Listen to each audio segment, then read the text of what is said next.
13 November 2017 doorashadii Somaliland sidii ay u qabsoontay ma waxay u dhacday si sax ah sidii ay ku andacoonayaan xisbiga talada haya dadka qaarkood iyo kuwa kamid ah international observers mise waxay ahayd doorasho boob iyo ku shubasho u dhacday sida ay iyaguna qabaan dadka qaarkood iyo mucaaradka gaar ahaan xisbiga wadani 22 degmo doorasho ee dalka mid ayaanu cagta u soo dhignay si aan gunta u soo taabano ayaanu u kabaylanay maaha waxyaabaha aynu ku beegsanaynaa barnaamijkeena isolating incidents xaalado gaargaar ah balse guud ahaan waxaan soo taabanaynaa xaqiiqada sax iyo khalad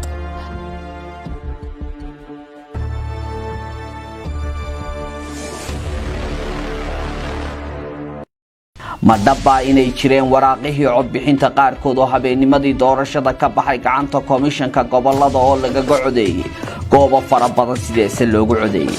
ma jirtaa kaadhadhkii doorashada in la duplicate gareeyay sidayse u dhacday qof aan la diiwaan galin oo aan laga qaadin faraha indhaha iyo wejiga midnaba in la diiwaan galiyay kadibna kaadhkiisii codbixinta la siiyay kuna codeeyay maxaase ka jira inay komishanka gacantooda dib uga baxeen qaar kamid ah kaadhadhkii xilligii kaadhar qaybinta dadkii lahaa u iman waayeen ee dib komishanku ula soo noqday ma dhaba in doorashada horteed xogtii codbixiyuhu komishanka dibadda uga baxday maxaa bedelay qorshihii diiwaangelinta looga gol lahaa ee iriska kaasi oo kala saarayay codbixiyaha sida saxda ah kaarka codbixinta ku qaatay midka aan kaarka lahayn kan sifaha aan sharciga ahayn ku qaatay kaarka codbixiyaha iyo ku sita kaar macmalaba haddii se la bedelay qaabkaasi maxaa komishanku warbaahinta maxalliga ah barnaamijyadii ay ka qabatay ugu cadeeyay in doorashada lagu galayo habkii iriska ee kala saarayay codbixiyaha saxda iyo kan kale iyagoo isbarbar dhigaya baasaboorada dunida lagu galo iyo kaarkaas inay isku sifo marayaan qalabku waa qalabka aanu idin sheegno adduunka meel lagu isticmaalay ma jirto baanu idin niri waa wadankii ugu horeeyay baynu nahay ee isticmaala kan iriska ama bu'da indhaha la isticmaalayo waxaanu kaga cararaynaa waxa weeye in aan ayan dib ugu noqon dadku oo aanay noqon wixii la dhici jiray la iska footeen jiray fartii la iska masixi jiray ayan dib dambe u dhicin baan u samaynay waa ogsotiin oo dadkiina badan waxaan leeyahay inay qurba joogtiin anigu markaan ku noqdo ingiriiska oo tago baasaboorka aan sito meel baan geliyaa baasaboorka waxaan eegaa indhaha ayaan exaas u eegaa dhag layn casur greenaa soo baxayo oo aqbilayo oranaya waad qaado baasaboorka oo dhaaf bir halkan aad joogto automatically iga furmaysa haddii qof kale baasaboorkayga qaato dee way qabanaysaa dhowr arrimood baan hor yiilay oo komishanka hor yiilay oo la kala xushay 3-4 bay ahaayeen baan u malaynayaa marka kan ayaa la xushay sababta loo xushayna waa maxay inuu yahay mid aan la khiyaamayn karayn inuu yahay sida komishanku ku andacoonayaan oo ah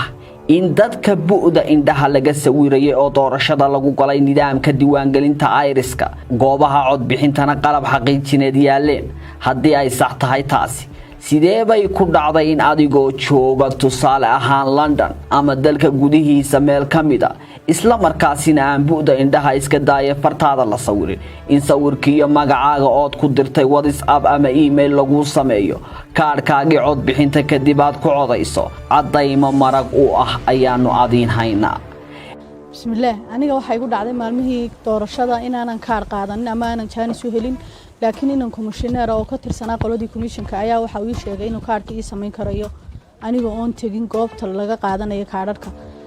wuxuu igu waxaad soo dirtaa sawirkaaga oo WhatsApp ku soo dir anigu waxaan joogay Burco sawirkaygii waan diray maalmo kadib wuxuu ii sheegay inuu sawirkayga inuu ii dhameystiran yahay kaarkii oo magacaygii inta dambe uu buuqalday laakiin magacayga hore uu saxay kaarkiina sidii baan ku soo qaatay waana sidii waan ku codeeyay anigoon tegin meesha xogaha goob joogayaasha caalamiga ah iyo kuwa maxalliga ahba shirkadaha waraaqaha ururada aan dawliga ahayn doorka ciidamada kala duwan ee dalku ay ku lahaayeen kulamo kala duwan iyo waraysiyo komishanka iyo su'aal kasto aad xaq hore ku soo sheegnay barnaamijka ayay idinku wada daawan doontaa waxa uu helin doona intaas arrimo la xidhiidha sababihii shirkadaha isgaarsiintu khadka uga saareen ama u xanibeen adeegsiga social media baraha bulshada yaa sababta tallaabadaasi lahaa komishanku muxuu tallaabadan uga jeeday beesha caalamku se waraaqihii ay u soo dirtay komishanka doorashooyinka ee ka dhanka ahaa xanibaada social media maxaa looga jawaabay ma doorashadii dalka ka dhacday ayaa bulshada Soomaaliland kala qaybisay oo magacyo iyo waaxyo u kala saartay mise waxay ahayd kala qaybintoodu mid looga gol lahaa in lagu dado ama lagu hoos qarinayo siro halistooda leh oo ay khasab ahayd in lagu tallaabsado si bulshadu u liqdo natiijadii doorashadaasi ka soo baxday waa sidee xaqiiqada dhabta ah ee xisbiga talada haya ku hantiyay hogaaminta dalka sidee wax u dhaceen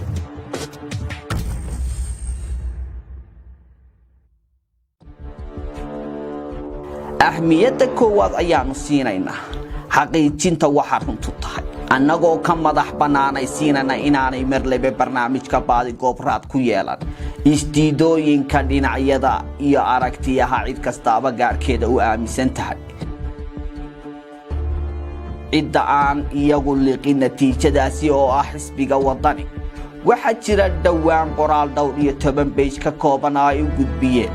madaxweynaha haatan talada haya ee ku soo baxay doorashadaasi iyo gudida doorashooyinka qoraalkaasi oo xambaarsan sababo tiro badan oo xisbigaasi u cusqanayo kalsooni kala laabashada komishanka dhinacyada kale ee asxaabta siyaasaddu lama qabaan aragtida wadani oo iyana toodu waa u gaar waa sababaha ay lagaba maarmaanka u tahay in baadigoob bannaanka keeno xaqiiqadu waxay tahay dabagalka iyagoo waxaanu ka bilownay cidda ugu dhow ee laga heli karo xogta dhexdhexaadka ah oo ah shaqaalaha komishanka doorashooyinka ee iyagu mas'uulka ka ahaa sanaaduuqdaas annagoo ugu horrayn ka duulayna tuhunka ah inaan wax tababar ah aanay helin 50% shaqaalaha komishanka ka socday ee sanaaduuqda mas'uulka ka ahaa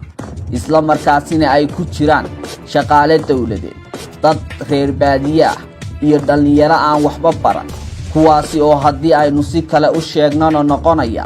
4 qof ee koob kasta oo codbixineed komishanka uga hawlgelayay inaan laba ka mid ah iska daa inay heleen tababar ah iyo in la dhaariyay xataa aan komishanku guud ahaan wax shuqul ah ku lahayn xubnahani waxay ahaayeen kuwii ugu mudnaa ee bedelay habkii xaqiijinaya islahaanshaha qofka iyo kaadhkiisa waana hubiyaha kaadhka oo ah gudoomiye ku-xigeenka sanduuqa iyo qofka calaamadinayay ruuxa codkiisa dhiibta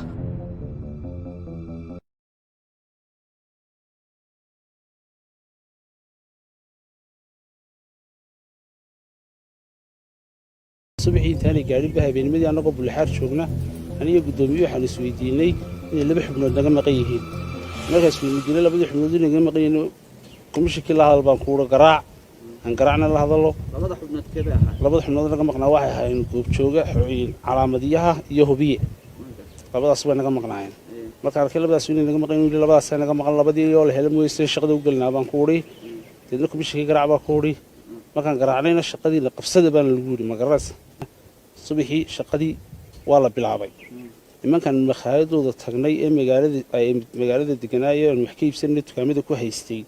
ayaa subaxii noo soo shaqo tagay midna hubiyo ka noqday midna calaamadiyo ka noqday 10kii subaxnimo markii ay gaadhayna qaylada ayaa qof walba wuxuu yiri sawirkaygu waa lagu codeeyo sanduuqaana waan tagay markaan isku eegnay kaarkiisa sanduuqa iyagan yihiin dadkiina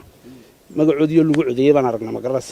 markaasaan ogaanay inay labada nin waxa looga reebay ay tahay musuqmaasuq inuu jiro magaras oo qof walba la doonayay inay sii daayaan oo galu calaamadiyo magaras dadna saasi ku dhacday markuu buuqi batay iyadoo 5 barkiiba gaadhin baan xidhnay sanaaduuqdii meesha lagu xidhay magaras ee qof walba meesha magacaygu waa la calaamaday raggii magacyadooda la calaamadina waa xayo wii joogan oo marxaati adoon waa la joogan oo odayaal waaweyn wali wax garada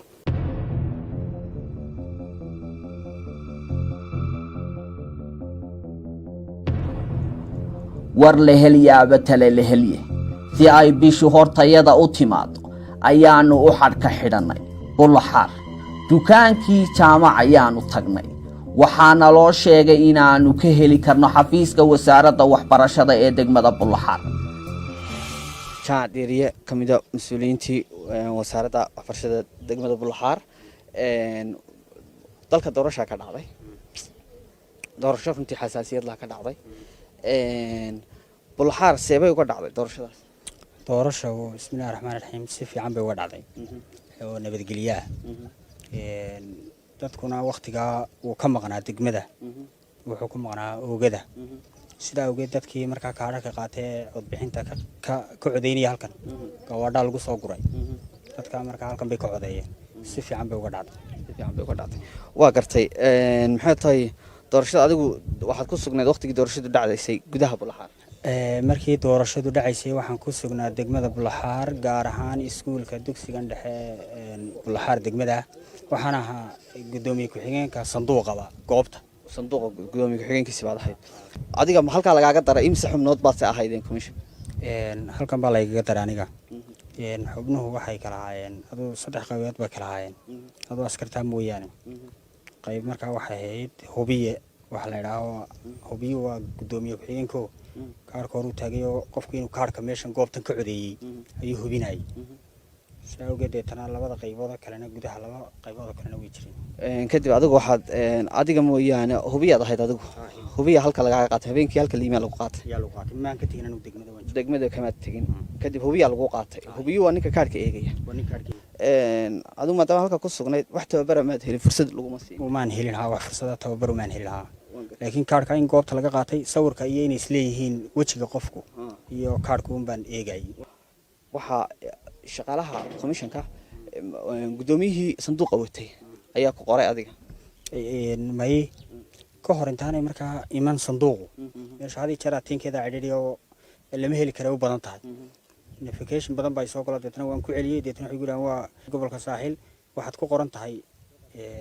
gudoomiye ku-xigeen sanduuqa markaa halkaasaad ku qornaanaysaa markaa laba macallin aniga iyo maamulaha ayaa bartan ay noogu yimaadeen markaa wax tababaran looma qaban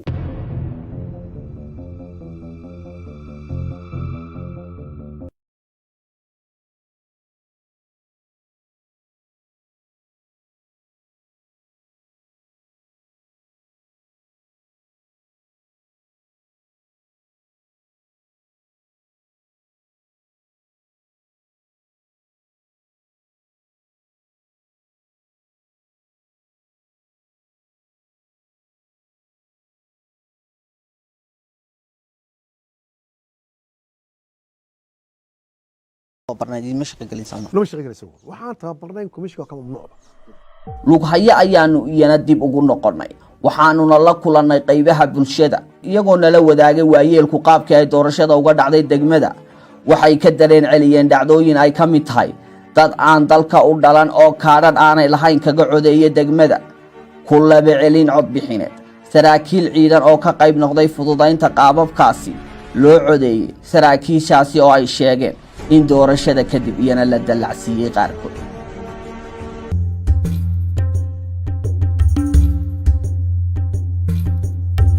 kii 2010 iyo kuwii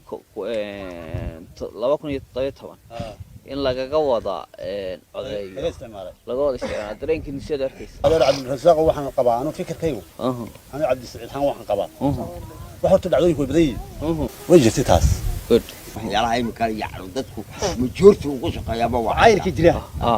qaskaas kullee qandiirkan iska qaadi jiray iska qaadi jiray ugu jiray taas ugu dalacsiyay oo gaashaanle laga dhigay marka hore kabtan buu ahaa maanad ogeyn xag rabbina inay dembi ka tahay xagga sharcigana ay dembi ka tahay inaad kaadhaanad lahayn 2 jeer ku codayso waxaan ka hadlaynaa waa xaqiiq ahaan cidii maanta nama haysato cidii waa wax tagay weeyaan waa warayso cid maanta loo xidhayaa amba loo qabsanayaa ma jiro way dhacdo way dhamaatay de maadaama ay dhamaatay wixii ka maroonaaba waa dembiti ilaa maroonaaba waa dembiti marka waxa weeyaan wixii aan xaqiiqada ahayd baan ka warhaynay baan kuu sheegaynaa kulli anagu waxaan u aragnaa dib wixii halkaa ka dhacay in ku mashquulay waayo dadku waxa weeye anagu foodka waa dadku ku ridaayay way ku ridayeen muxuu ahaa doorashooyin badan baa soo dhow waxa weeye tii oo kale inay dhacdo xaq ma hadda waxa la sheegay dhowr jeer laba noqon dhacay oo qaar 7 jeer codeeyay bal ku soo dhawow wixii aad adigu uga soo joogtay lagu hayay dhowr meelood iyaan anu ku arkay iyadoo lagu laba noqonay oo dadkii kulkii hore codeeyay وفرت ما يريو وحدنا عضيني يا هذا والله أنا وذكرنا لذلك وذكرنا ما هذا وذكرنا يا إسكت جوجين ذكرنا فرت ما يري فكون ما يري بعدنا كعريه كار كله تجي ماشي واقع marka waxa weeyaan way fara badnayd ya imika tiradoodii dama hayo dad badan buraha isay wuxuu dhacay qoladani waxa wadatay qoladan marka way talacday aan leenahay ya ba hawsha nawatay saraakiisha dawladda saraakiisha dawladda waka waa ciidankan la dalacsiiyay qolada ba arrinka wadatay kaararka u qaybinay si xaqqa kumishigaasi wuxuu qaaday anagu runta ka sheegay uma qaadin wuxuu ugu qaadin sidii ay ahayd uma wadin badii ee runta ahayd kumanaan kun oo kaadh ayaa gobolada dalka ay ku qaybiyeen madax sarsare mas'uuliyiin iyo ganacsato dhammaantoodana siyaasiya iyo kuwa dhaqaaleba taabacsan xisbiga kulmiye kaadharkaas oo qaarkood macmal ahaayeen kuwa kalena aanu xaqiijinay inay ahaayeen kuwii ka soo noqday dadkii abaaruhu ku dhifteen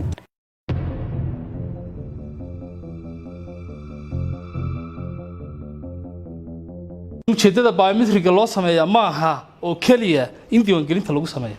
doorashadana inuu xalaalnimadeeda iyo xorriyaddeeda suga weey sidoo sugaya qofku markuu yimaado maalinta doorashada ma aha maalinta diiwaangelinta ma maalinta doorashada qofku markuu yimaado goobta doorashada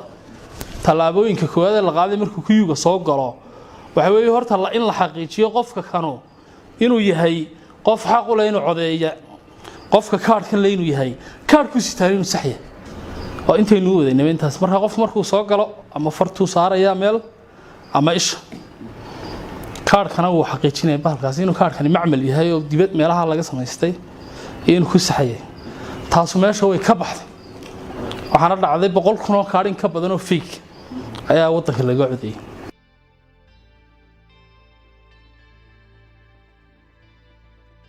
boorama nasra waxay ka mid tahay shaqaalihii kormeerayaasha ka ahaa doorashada ee nooga waramay dhacdooyin ay u soo taagnaayeen kuwaasi oo ay ka mid ahaayeen dad ku codaynaya kaadharkii doorashadii 2010 kaadharka dhalashada kuwa aan dadkii lahaaba sidan dhacdooyinka haweenaydani la kulantay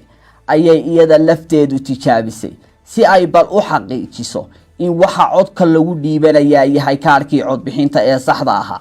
waxaanay ku codaysay kaarkeedii dhalashada sidoo kale waxay ku codaysay kaarkeedii codbixiyaha loogu talagalay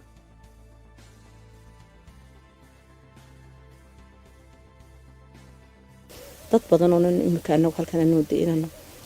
aanu ka sheegaynin baa waxa jira intay kaarh bay sideen way qaybinayeen kuyuuda dhexda ku qaybin bay telefoon baa lagu qaybinayay markaan inaan u kuwa galno isku dana way noo soo roobi weyday laakiin dadkii ayaan qabanay wajigiiyo markaan isku eegno qofka ismalaha dabadeedna markaan nana kaarhkan kad ka keenteen way naga gaabsanayeen inay noo sheegaan way naga dhaqaaqeen kaarhkan way naga qaadanayeen waxaan u koorgalnay in dadku soo noqonayaan markay galaan iyagoo calaalaya dadkaasi waxay ka cabanayeen in kaadharka gacanta ay ku haystaan magacoogina la qaaday oo la saxay dabadeedna la soo celiyo lagu yiri waa la qaaday kaarhkaaga waad qaadatay bax lagu yiri oo dadkii leeyihiin aaway taasina waxa keentay wax adjustment garaysan oo laga sii shaqeeyay baa lagu codeeyay aniga laftarkayga isku day labada kaar kaasi wax weeyaa kii aqoonsi kaasina waa kii codka waxaan kaga codeeyay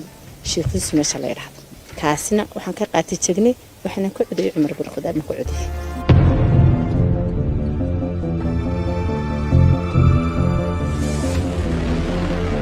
iyana waxay ka mid tahay taasi xeerarka la baalmaray ama la jabiyay sida aad maqraatigaasi ku daawanayseen waxa lagu codeeyay kaararkii dawladaha hoose kaadhar laga qaatay goob kale oo lagaga codeeyay goob aan iyana goobtii ahayn iyana waa xaqiiqooyin kale oo ka mid ah shuruucda doorashooyinka ee la jabiyay ama la baalmaray tani waa sheekadii waxay yihiin cadaymo nool iyo maqraatiyo horyimi kamaradaha baadi goobkana warbixiyay waxyaabihii ay soo joogeen waxay yihiin dhacdooyin argagax geliye iska daacid kale bahdayada baadi goob arrimaha khuseeya doorashada maaha inta mucaaradku ku andacoonayaan oo keliya laakiin dhacdooyinka dhan ah dhexdhexaadnimada guddida doorashooyinka oo xaaraantinimaynaya doorashadaas ayaa qayb ka ah kuwaasi oo aan ku koobnayn goob hebla iyo goob hebla balse badanka goob doorashooyinka dalku ay ka sinaayeen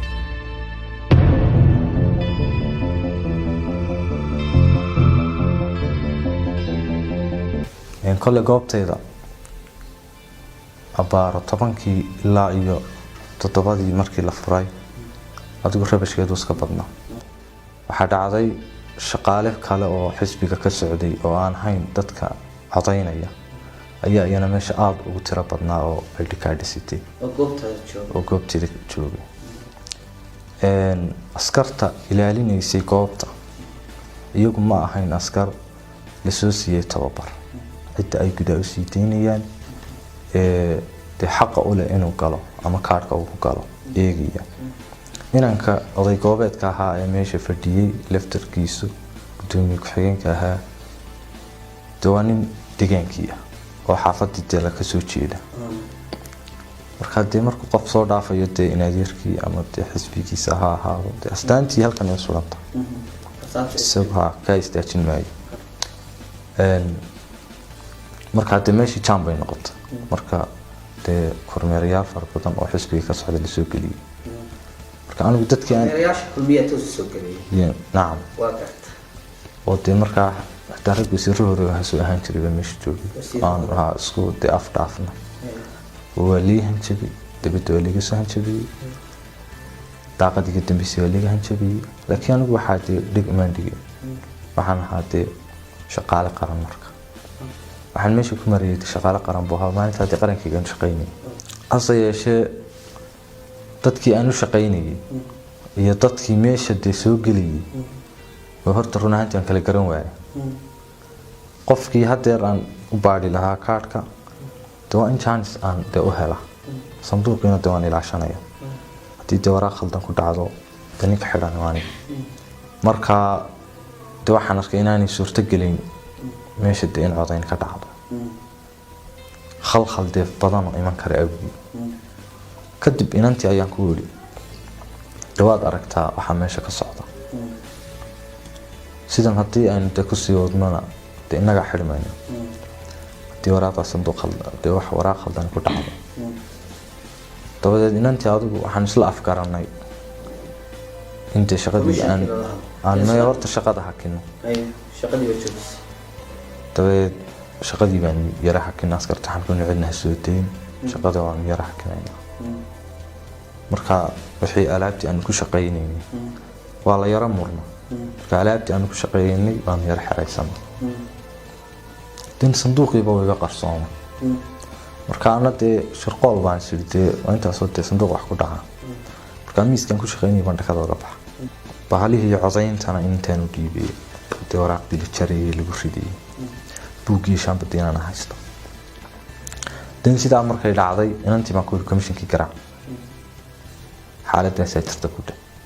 inantii way garaacday adugu abaar 9kii iyo xoogaa bay ahayd 10kii iyo adigu waxla banalooyin gudoomiyaha komishanka iyo xoghayaha guud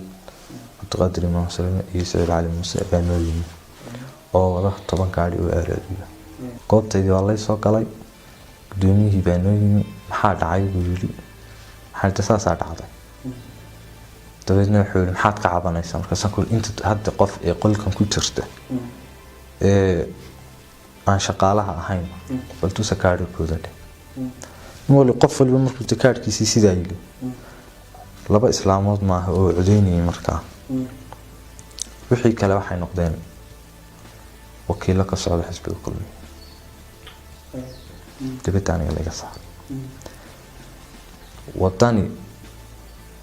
inankii meesha u fadhiyo nin aad u yara da'weyn buu ahaa oo meelaha qurbaa ka yimid waxa lagu yiri ninka foodada meesha wada waa adiga isna waa la kixiyay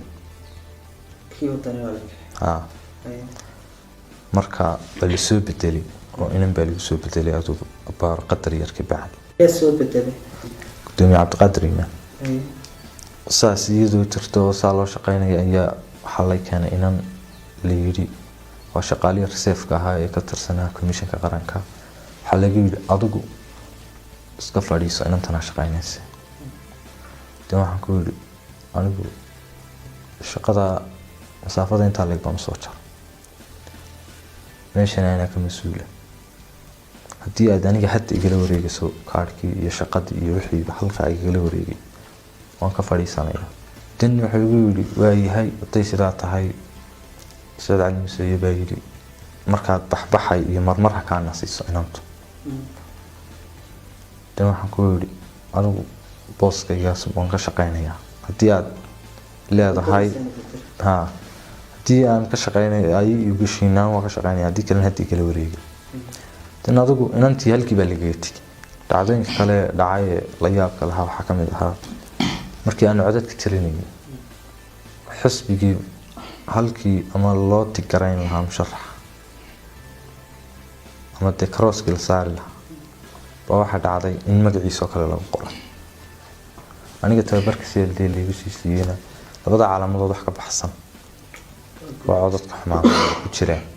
bay aniga xisaabsanta dinsaasaan u tirinay anagu markaa iyadoo hawshii si u socoto ayaa habeennimadii waxaa noo soo galay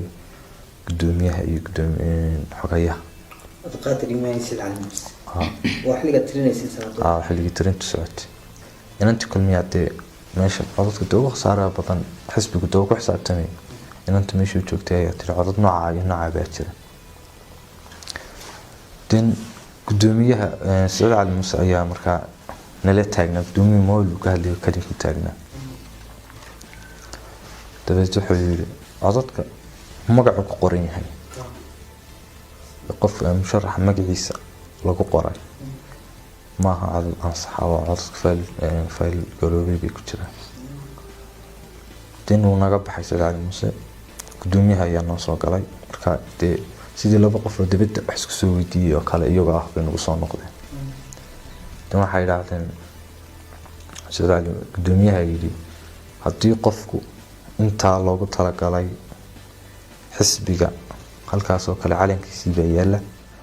ilaa iyo khaanad yareeda loogu talagalay inuu tigareeyo ama karooska saaro intaa qofku wuxuu ku qoray waa u ansax ilaa magac maahe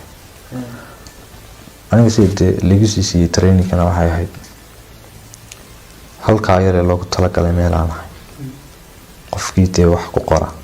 inuu waraaqdaas ku xumaaday ku jirto xisbiga calankiisa xaggiisa dambe ee waraaqdaba kasoo bilaabmayso ayaa dad karoos gareeya ka warantaa baan ku nidhi wuxuu yidhi caadi xisbiga xisaabsanta dan Saad Cali Muuse yidhi anigu markii seminaarkaa la bixinayay ingiriiska ayaan ku maqlaa oo wax war oo aan ka haya ma jirto markii horena wuxuu igu yidhi codadka xumaaday bay ku jiraan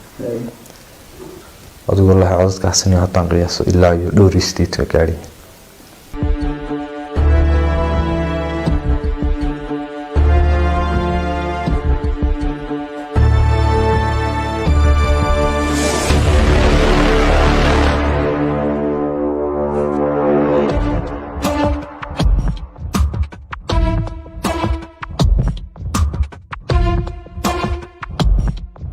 xaqiiqa raadin kama ay fursadayn dhacdooyinkani waxaanuna sii wadanay baadi goobkayagii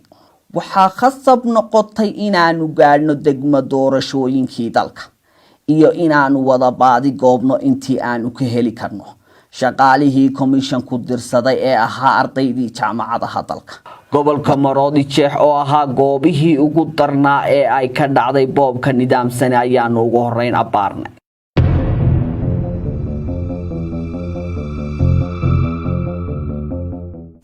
dhibaatooyin kale haddaan ka arko waxaa gebi ahaanba goobteeda laga saara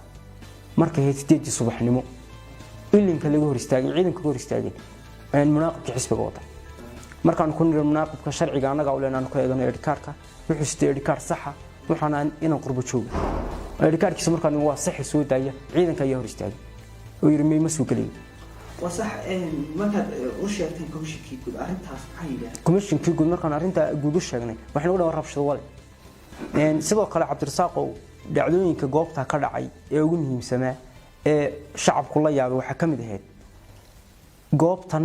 aanu joognay waxay goob xasaasiya cod badan yaalo waxaan imanayay saraakiisha xisbiga wadani gabi ahaanba saraakiisha xisbiga wadani goobta waa lagu hor istaagay sidoo kale waxaa dhinac ordayay saraakiisha xisbiga kulmiye saraakiisha xisbiga kulmiye waxay kugu soo galayeen iyagoo cuntubiya ah goobta annaga ka mas'uuliyiin markana lagu tababaray waxaan ku yiri xataa gudoomiyaha komishanku soo qalaad celisaan waa inuu noqdo amarkiinu ka shaqeeya laakiin tii ma dhicino rag bila kaadho laanu xisbi baanahay oo laabta ku garaacaya kuwa awood sheeganaya ku hanjabaya daaqada laga soo qaylinaya oo lagu leeyahay aan hadad ka baxid goobta oo ciyaal xaafadeed baa lagu sameeyay marka dhibaatooyinka dhan baa jira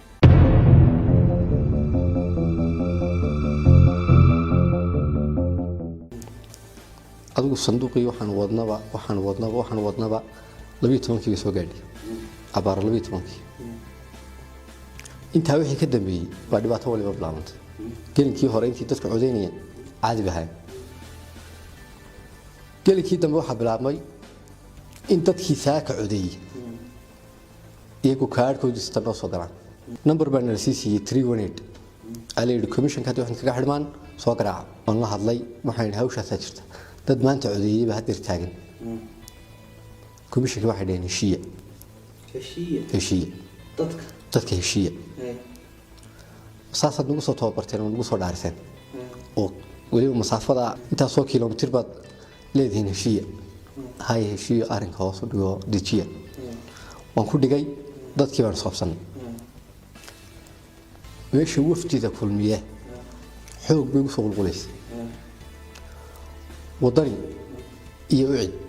goobta waxay siri dadkii muraaqibiintii u fadhiyay basrahan cunto keena cuntadii inta laga qaaday baa dibadda la dhigay qofku xaajo iyo cunto midna waa biximay oo wallah inka gudoomiye ku xigeenka meesha laga qaaday iyo meesha fadhiyay qofka intuu soo eego uu eegi uu soo deynay waxay noola yimaadeen haddana kaar qofka wajigiisa iyo jab kale oo magac ka jabna isaga la wajigiisa waa kan kula soo taagan oo jabka iyo wajiga soo garan laakiin sa magacan garamayst qofka inuu codeeyay waad ku aragtaa gacanta waan ka diidnay commissionkii 318 baan dib u garaacay sidaas jirta waxa dhan dhibaato male xamiya wasiir baa noo yimi hase ahaatee aniga intii gudoomiyaha hadal buu nagu sii tooray wuxuu yiri hawsha dhameeyo bacda maghribna haynoo ahaato wasiirka hadeer inaan yar magacaamaha waa xilkii ka dig waayahay waxaan ana u jawaabay waxaan ku waxaan isaga imanayna ma jirto waxna dhex yaalaan ma jirto sanduuqa saarnay marka waxay ku dhamaadaan aan tiriyana gaariga aan saarnaa aan dib raacaya iyadoo sidaaba hadana waxa mar kale yimi kaadar kale dadita hadana waan diiday inta gudoomiyaha iyo dadka kale meesha joogo oo dhan waa la soo raacsan laakiin sameeyasha waxa israacsan oo cadaaladda ay dhabka tahay aniga iyo saddexda askariga dibadda taagan iyadoo ay sidii tahay waa gelinkii dambe meelaha afartii galabnimo waxa yimi saddex nin iyo gabadh card commission ka balista oo rag mas'uuliyiin moodayso anigii bay qabteen ina ka yiri ila saak laga cabanaya soo kan maaha dadkii meesha joogo dhan ha wallahi qabtay dibadda la tuuray halkii aan fadhiyay saddexdii nin dibadda ma tuurtay halkii aan fadhiyay inantii baa la fadhiisay ku afrahayd la socotay bila kaarka iyo kaarka kale wixii jajabnaayo wixii oo dhan bay sideysay dib baa la soo sabay waxa lagu meesha soo dab waxaan aniga shaqadii mar dad la wareegteen shaqay ma taale aan commissionka la hadlaya commissionka la hadlay sida ay sidaas ugu dhacday waliba halka ku yar dhaafee inanka muraaqibka wadan u fadhiya موبل بكدوبي مركي اللي قادي مركي اللي عاي مركي اللي ماغي gudaha markaan dib la soo sabay gudaha soo galay ku gudaha sheego ninkaas wax weyn ka duubay mobilka laga qaaday waliga jijibay waraaqaha codeynta waraaqo extra oo la socday oo nool ku tababaray lacalla haday yimaadaan dad mas'uul ah Faysal oo kale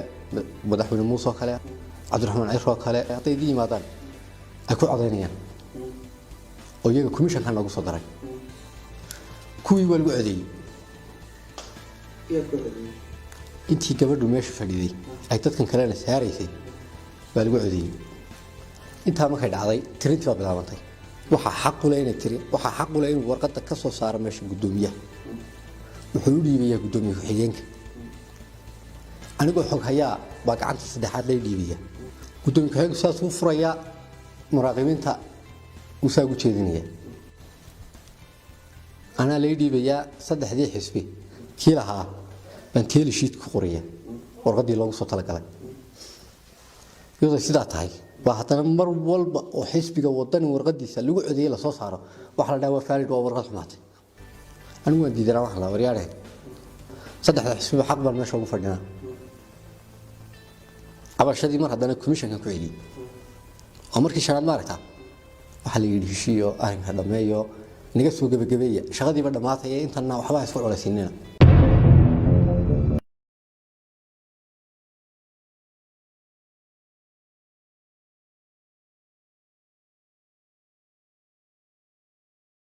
xogaha baadigoob kuma koobna intaasoo keliya waxaanuna tagnay koob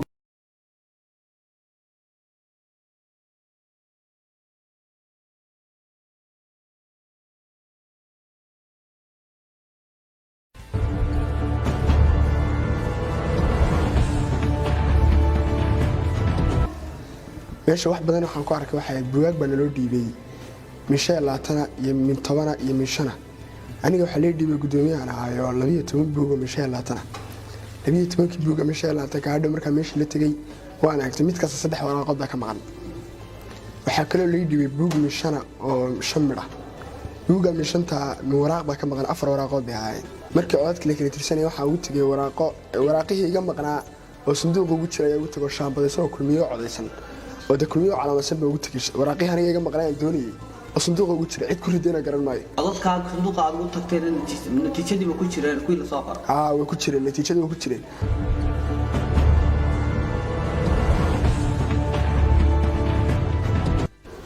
waxa ku imanaya qof yar oo dhalinyaro under wax ka yar 18 oo wata qof adu dhowr iyo 40 kaarkiisi wata ku dhahay aniga iskale sidoo kale way jiraan ciyaar yar oo kaararkii iyagu sidii saxnaa u wata laakiin taas waxay ku xidhan tahay diiwaangelintii mar walba markay aad u ilaa muddo 15 daqiiqo socoto ayaa waxa ku iman qof aan kaarkiis lahaynba oo qof weyne khasab u dhahan ku codeynaya marka dad waxa masti noqonaysa inaad joojisid doorashadii ciidanku marka tiraahdo qofkan ma baalaha kaarkiisa iyaga baa dhahay halka ku marina dhahay iyaga iska qofkani وانو إلو يلو بقى عديا. يجا عمر كسيني. يجا عمر كسيني وين عديا قفكن. إذا كبارنا. إذا كبارنا.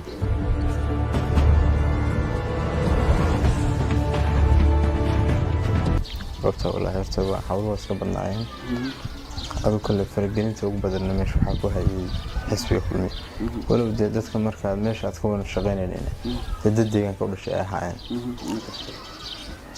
habeenkii kale waxa dhacday markii gaari kala tirinay intii kaararkii meeshii yaalay iyo codkii laga rabay buuggii ay kala bateen aduu ilaa 800 waa laga rabay takun iyo aba fog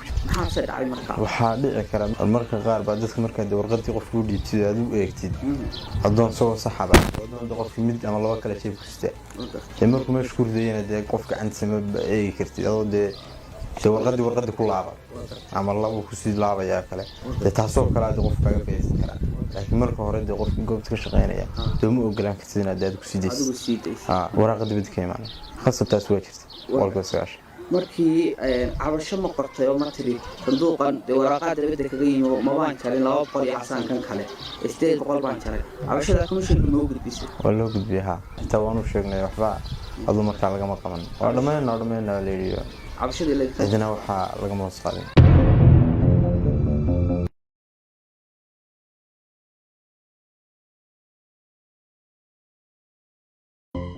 markii dhaarinayay aan ka baxnay degmada Laascaanood in ay ugu yiri qof walba waxaad matashaa gudoomiyaha komishinka may noqon oo markaan shir ka baxnay gawaadhida fulay waxaan aragnay inay askartu say doonto baawarkeeda u adeegsanayso waadna dareemi kartaa qof inta magaalada uu joogay ee uu ku kacamay laga qaaday oo degmo kale la geeyay waxyaabaha kale aan arkay waxaa ka mid ahaa markaanu soo galay degmada Sheekh habeenkii codku maalinta doorasho soo dhacday in habeenkii aan arkay ardayda qaar ka mid ah oo soo hoysay buuggii codbixinta oo aan laga jirin hal waraaq soo bartiisa ku yaala la shaambadiyay oo shaambada iyo calaamadii halka tig laga saaray kulmiyay waxa kale oo jirtay in annagana lagu qabsaday waraaqo oo markii tababarka lagu yiri waa cod xumaaday markaan cod xumaaday ku soo qornayna lagu qabsaday in dibadda lacag lagu qaybinayay baa jirtay aanan baawar lahayn inaan saaro qofkii aan ku dhigi karay saarna wuxuu ahaa askartii la socotay marka askartii la socotay hadaysan amarkayga ku shaqeynayn waxay noqotay inaan iska aamuso oo wixii halka ka dhacay oo aan shaun ka eego qofka bilaadankaana marka dacwadda aad gudbiso in laga aqbalo bay ku qoranta haddii aan cidna ka qorin meel aad geysan aadan garanayn waxaad ku qasban tahay inaad iska aamuso sidii loo walaaqanayo aad u walaaqdo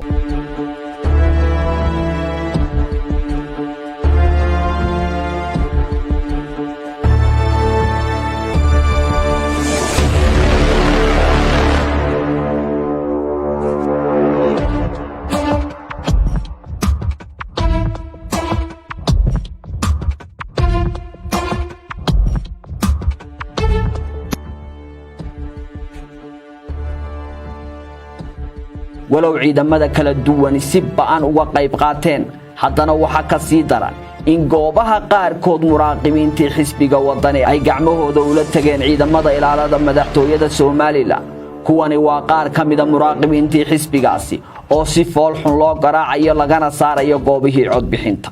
waxa qayb ka tahay cadaymaha soo galay gacmaha baadiga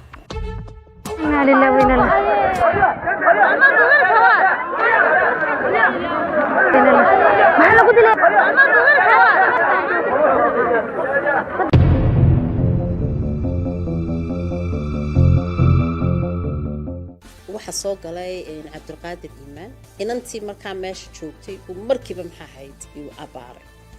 wuxuu yiri gabadhanu ma waxa ay istaghfirullah daba gabadhan ma naagtanu buu yiri waliba isagoo si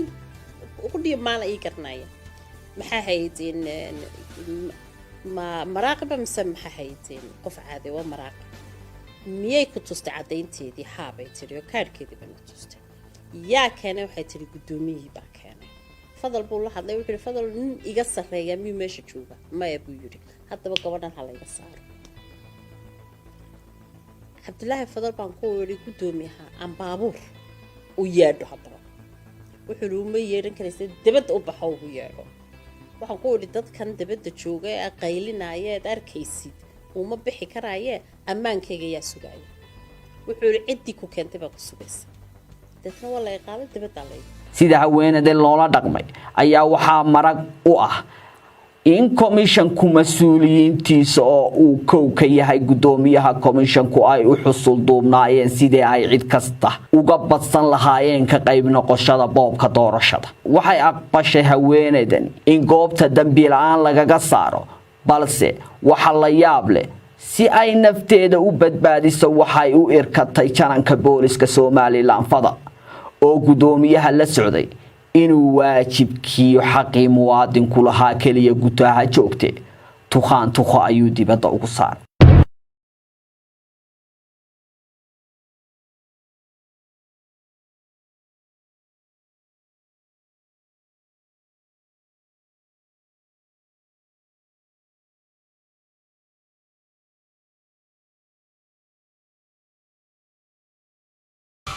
Faadimo Saciid laga saaray waxaan ka ahaa gudoomiye munaaqibkiyada lagu soo bedelay oo komishanku hore uga saaray goobtayda Faadimo markii la saaray runtii way calaacalaysa taliyaha booliska oo la socday gudoomiyaha komishanka ayay waxay ka codsatay in gaarigeeda u yeerato taliyuhu kama yeerin waan la saaray waxa taa ka sii daran oo goobtada ka dhacday salaadii casar ka bacdi kiyugu waxa soo buuxiyay dad carruur iyo dad waaweynba ah oo sita kaaraan lahayd waan joojiyay anigu meeshii buuq badan baa ka dhashay كمشكي بقراعة وحقيقي ما أفياك كمشكا يقدمي كمشكا سعيد علي موسى عبد القادر إيمان gudoomiye wuxuu igu yiri maxaa dhacay oo waxay buuqani waxaan ku yiri dadka safka ku jira yar yar waaweynba waxay sitaan kaaraan lahayd inta gudaha ku jirta kaararkooda eega gudoomiye wuxuu igu yiri meesha foodada adiga ka wada ka kax kursiga isaga kursigaygu fadhiistay wuxuu ogolaaday in codeeyaan dhammaan dadkii sitay kaaraan lahayd gudoomiye markuu saas sameeyay oo kursiga ku fadhiyo waxaan ka qaaday sawiro oo mobilkayga ka qaaday sawiradan ka mobilkayga ku jira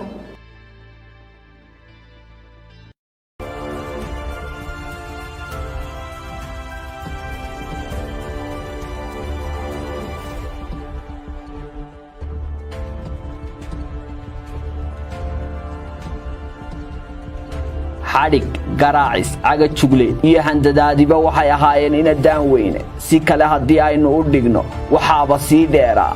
masabidkiis u samayn ama xaalad abuur xadhig xalaalayna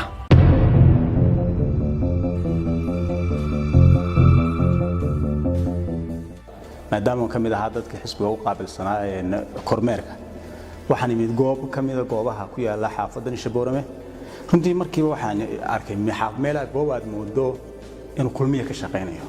oo aanu commission ba joog gudaha waxaa ku jira dhalinyar badan oo kulmiya oo aan commissionka u shaqeynayn muraaqibiintii kulmiyana aan ahayn safka horena waxa taagan dhalinyar noocaas ah waa dhalinyar runtii xaafadda ah dadka kala garanaya dadka wadaniga ee garanayaan dib baa loo riixayaa dadka kalena waa la soo deynayaa gudahana saas oo kale looga maamulaya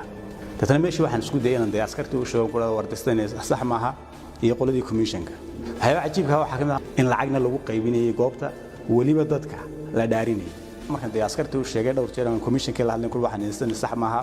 markii waxoogaa kadib waxa yimid nin sirdoonka kamid ah oo wata gaari nooha uu yeeray oo wuxuu ninka baashada ila soo adiga maaha haaba ku yiri wuxuu yiri nakeen waxa gaban tagaynaa wuxuu waxa ku doonaysa saraakiishii ciidanka ugu sareysay waxaan ku raadiyaa tahay ka wuxuu sirdoon cadayntaadii tusmaan ku cadayntii tusay waan inakeen ma ku dhaw waan soo raacay waxay keenay halkan miiska saraakiisha waa janankii booliska janankii militariga janankii immigrationka laanta socdaalka iyo janankii sirdoonka inta fadhida waa inta marka hore sababta la meesha la iga rabo ma garanayn email sheegin marka ninkii soo kaxay marka halkii soo fadhiisanay waraaqo jibada kala soo baxay ninkii sirdoonka oo waraaqa cadcad markii dambe la sheegay inay yihiin waraaqihii loogu talagalay dadka in lagu baraqaaqo loo codeynayo dadna wuxuu gacanta ka keliyay taliyihii ciidanka booliska wuxuu ku yiri ninkani oo baasha la yiraahdaa waraaqahan buu safka ku qaybinayay marka amniga ayuu wuxuu dhimay laakiin tacajiibka waxa ay waraaqahaas mana arag hatta ninkani inuu sito moogay anigana iga muuqaadin meel yaalana moogay dadna markuu eegay janankii boolisku wuxuu u wareejiyay janankii militariga janankii militariga runtii si macquul ah wuxuu ku war waxani waa malaha waraaqii bixinta maxay macna sameynaya isla markiiba janankii booliska la wareego wuxuu leeyahay ninkani amniga ayuu burburinay waxaan ku taliye burburinta amniga maxaa u taqaanaa maxaad ku cadaynaysaa inaan maxaa ku raadaya amniga burburinay goob baan joogay waxa la waxaan sameeyay ma jirin waxana waa been abuur la wada iyo dawada mid kale waxa cajiibaan ku afartiinan taliye hawl intan ka weyn baa idin taali maxay ku mashquuliyay goob doorasho taamiyan loo fasirin karay in idinka laftigiinu aad dhinac ka tihiin oo boobka soo dhibaatooyinka soo qayb ka tihiin tan markii uu taliyay boolisku amar buu bixiyo wuxuu maya waa in la xiro kaxeeyo ninkan xid tan waxaan weydiiyay su'aal baan waxaan ku dadkayga aanu sheegay inaad xidhayde tan may buu yiri sidii telefoonka iga qaaday waa la qaaday marka waxa la geeyay goob guri aanan garanayn runtii oo ku yaala wasaaradda shaqada iyo arrimaha bulshada area-daasi ku yaala guriga waxa jooga dhowr askari oo kaliya taa jooga halkii baa la igu xiray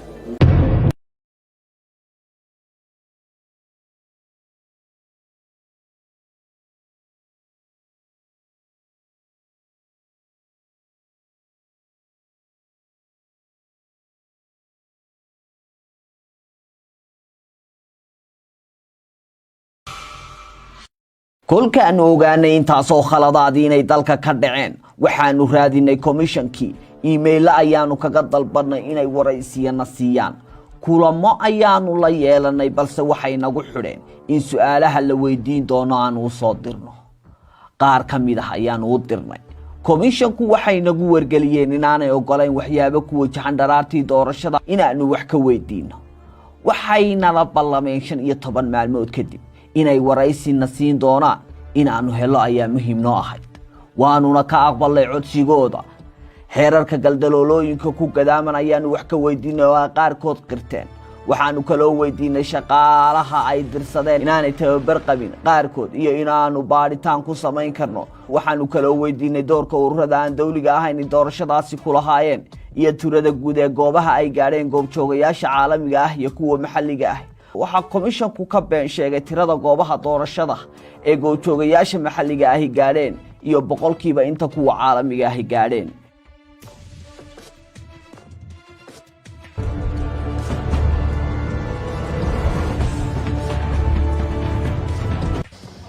مدن عبد القادر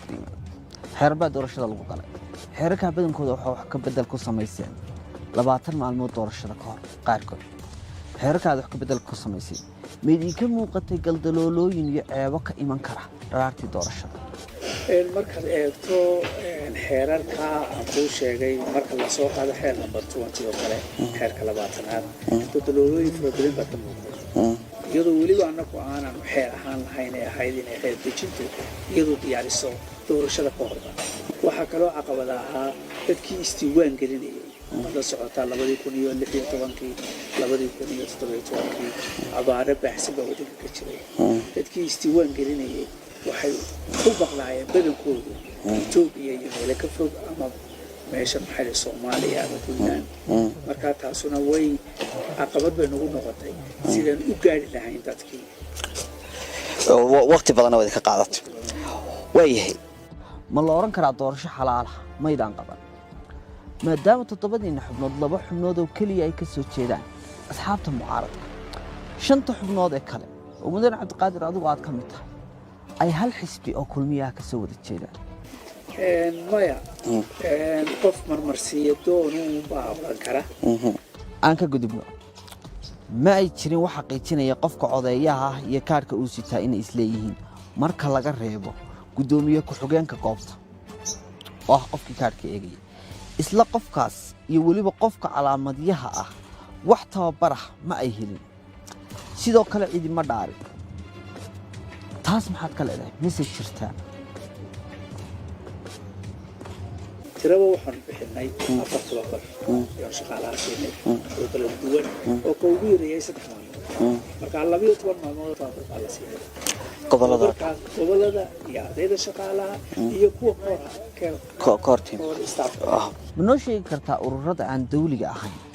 sida Sonsof iyo Akademiyadda Nabadda doorka ay ku leeyihiin sharciyan doorashada sidee si kaalin ugu yeelan karaan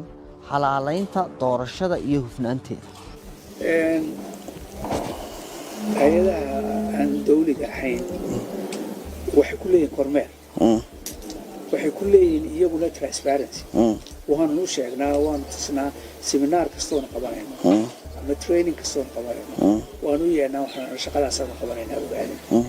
waxay ku leeyihiin marka doorashada roolka ugu weyn ay ku leeyihiin waxa weeyaan inay goobjoogayaal maxalliya u soo dirsadaan tan labaad ma noo xaqiijin kartaa goobjoogayaasha Sonsof dirsatay ee maxalliga ahaa tirada goobaha doorasho ee ay ka howlgaleen haddiiba aad ka warhaysay goobjoogayaasha caalamiga ahayse goobaha codbixinta boqolkiiba imisa ayay gaadheen 1642 goobood oo goobjoogayaal baa u jooga maxalliya la soo tababaray la train gareeyay kuwa baan sameynaa training oo ku train gareyno habka goobta ay u maamulayaan ee u soo gudbinayaan wixii cabasho ama wixii dacwo ka yimaada marka iyagu waxay ku leeyihiin goobjoogayaal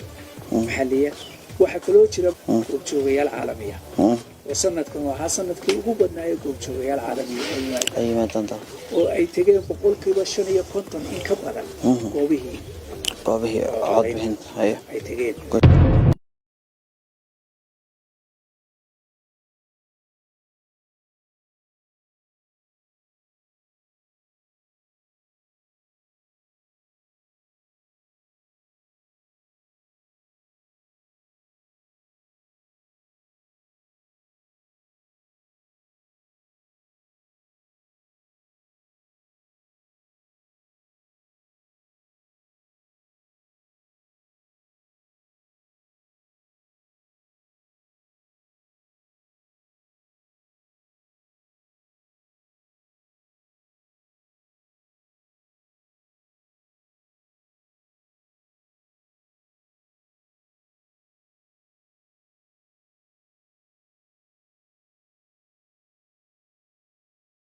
oo muujinaysa in si fiican loogu diyaar garoobay in doorashadu noqoto mid lagu galo wixii la rabo kaadhar la'aan kaadharkii doorashadii 2010 kaadharka dhalashada ee dowladaha hoose liisanada baabuurta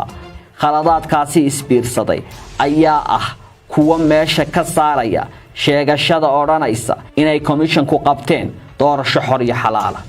mudane iimaan taa haddii aan ka imaado maadaama doorashadii dhaweyd wax qabanayay aanay jirin in qof 2 jeer codeeyo sidoo kale la sheegay kaadhan macmala oo lagu codeeyay iyo dad loo codeeyay oo inay codeeyaan iyana loo diiday haddiiba dib xisbiyadu idiin aaminaan oo cidi doorasho dambe idiin dirato qorshaha ma idinku jirta inaad keentaan qalab xaqiijinaya qofka kaadhkiisa sita iyo midka sita kaadh macmala ama kaadh aanu balahayn iriskan markii aynu keenay waxaan doonaynay inaynu hal cod iyo hal qof ka dhigno oo doorashadeenu xalaal inoo noqoto xorna inoo noqoto qofka lagu khasbin inuu galo ama hebel u codeeyo ama hebel u codeeyo iriskii aan ku galnay imaka dub baan u furaynaa serverkii aan markaa ku talagelaynaa in aanu goobta markuu kaarkii qofka qaato goobta codaynta markuu yimaado in iriskii loo geliyo si ay u hadhaba hebel baa walaalkii iyo qof uu soo qaadayo qof horaa codeeyo waxaas way xalaysan marka qofku haddaanu kiisii ahayn uu soo saaraya waa laga saaraya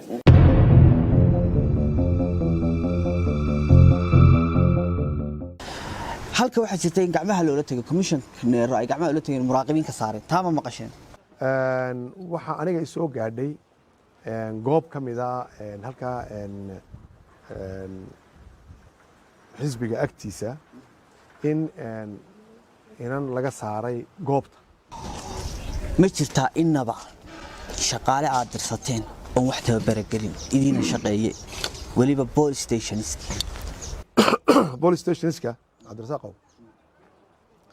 waxaanu ka shaqeynaya shaqaalaha jaamacadda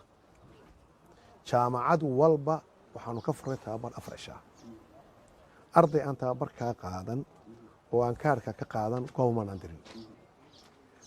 xeerka kumishka waxa weeyaan markay tababarka qaataan waa in la dhaarayaa weliba markay dhammaystaan anuu waxaan jooga gobolka awdal boorama tababarka markay qaataan kelibis waad arki karaysaa anaa soo gelay su-aalo weydiinaya tababarkii qaadanayada anoo komishineer ayaa lahaa maxaa haddii aankaas soo xalinaysaan haddii aankaas si aan u hubsado inay tababarkii liqeen ardadu oo ay ku shaqayn karayaan procedureka marka mar raba komishinka kaba suuragal aha idaan tababar lahayn inay qaadaan waayo shaqada ma qaban karayaan dee waayahay kabaadi goob ahaan cabdiraxmaan ma noo ogashi inaanu baadhis ka samayno baadhis madax bannaan aanu samayno shaqaalaha gobolada 22 degmo doorasho taasi runtii dee waa arrin qofku iminkaba dad badan baa si gaara waxay doonaan u baadha shaqaalihii imika anaga noo shaqeynay dee waanu sii diinay oo kontraag iyagu wuxuu ahaa muddo kooban marka iminka anaga dee shaqaalahan tababarnayn iyo shaqaalaha tababarteen labadaasay kala sheegin shaqaalahan tababarnayn idinma shaqagelin sama lama shaqagelin isagu waxaan tababarnayn komishinka waa ka mamnuucba wadani wuxuu soo bandhigay waraaqihii doorashada oo aan la garanayn inay ka bixin gacantiina iyo inay gacan kale ka yimaadeen waraaq keliya ayuu idin tusay mise waxay ahaayeen buwaag wixii la helay beriga xisbiga wadani annaga wuxuu noo keenay warqad gobolka saaxil ah laakiin buug maydaan buug idimay keenin laakiin buug ma ahayn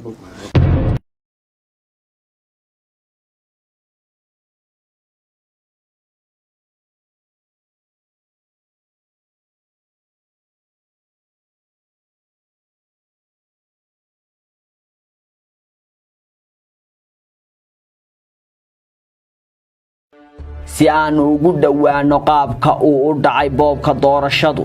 baadigoob waxa uu suurta gashay inuu helay xogo iyo cadaymo muujinaya in waraaqihii codaynta habeennimadii beri doorashadu dhacaysay lagu qaybiyay gobolada dalka taasi oo dhammaystiraysa xaqiiqooyinka aynu hore u wadaagnay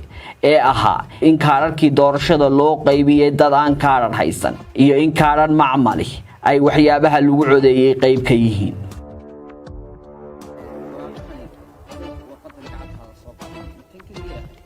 maya way badnaayeen waraaqo dhallinyaradoo dhanna waa loo qaybiyey waxaana loogu qaybiyey xaafadahaan dhallinyaradii xaafadda siyaa habeennimadii iyagoo bilaa shaambada oo goobta shaambadeedina ku hoolay si aan maqalno annagoo kaarka qaadana aan u galno waraaqdana loogu dhiibaa lagu ridno waraaqa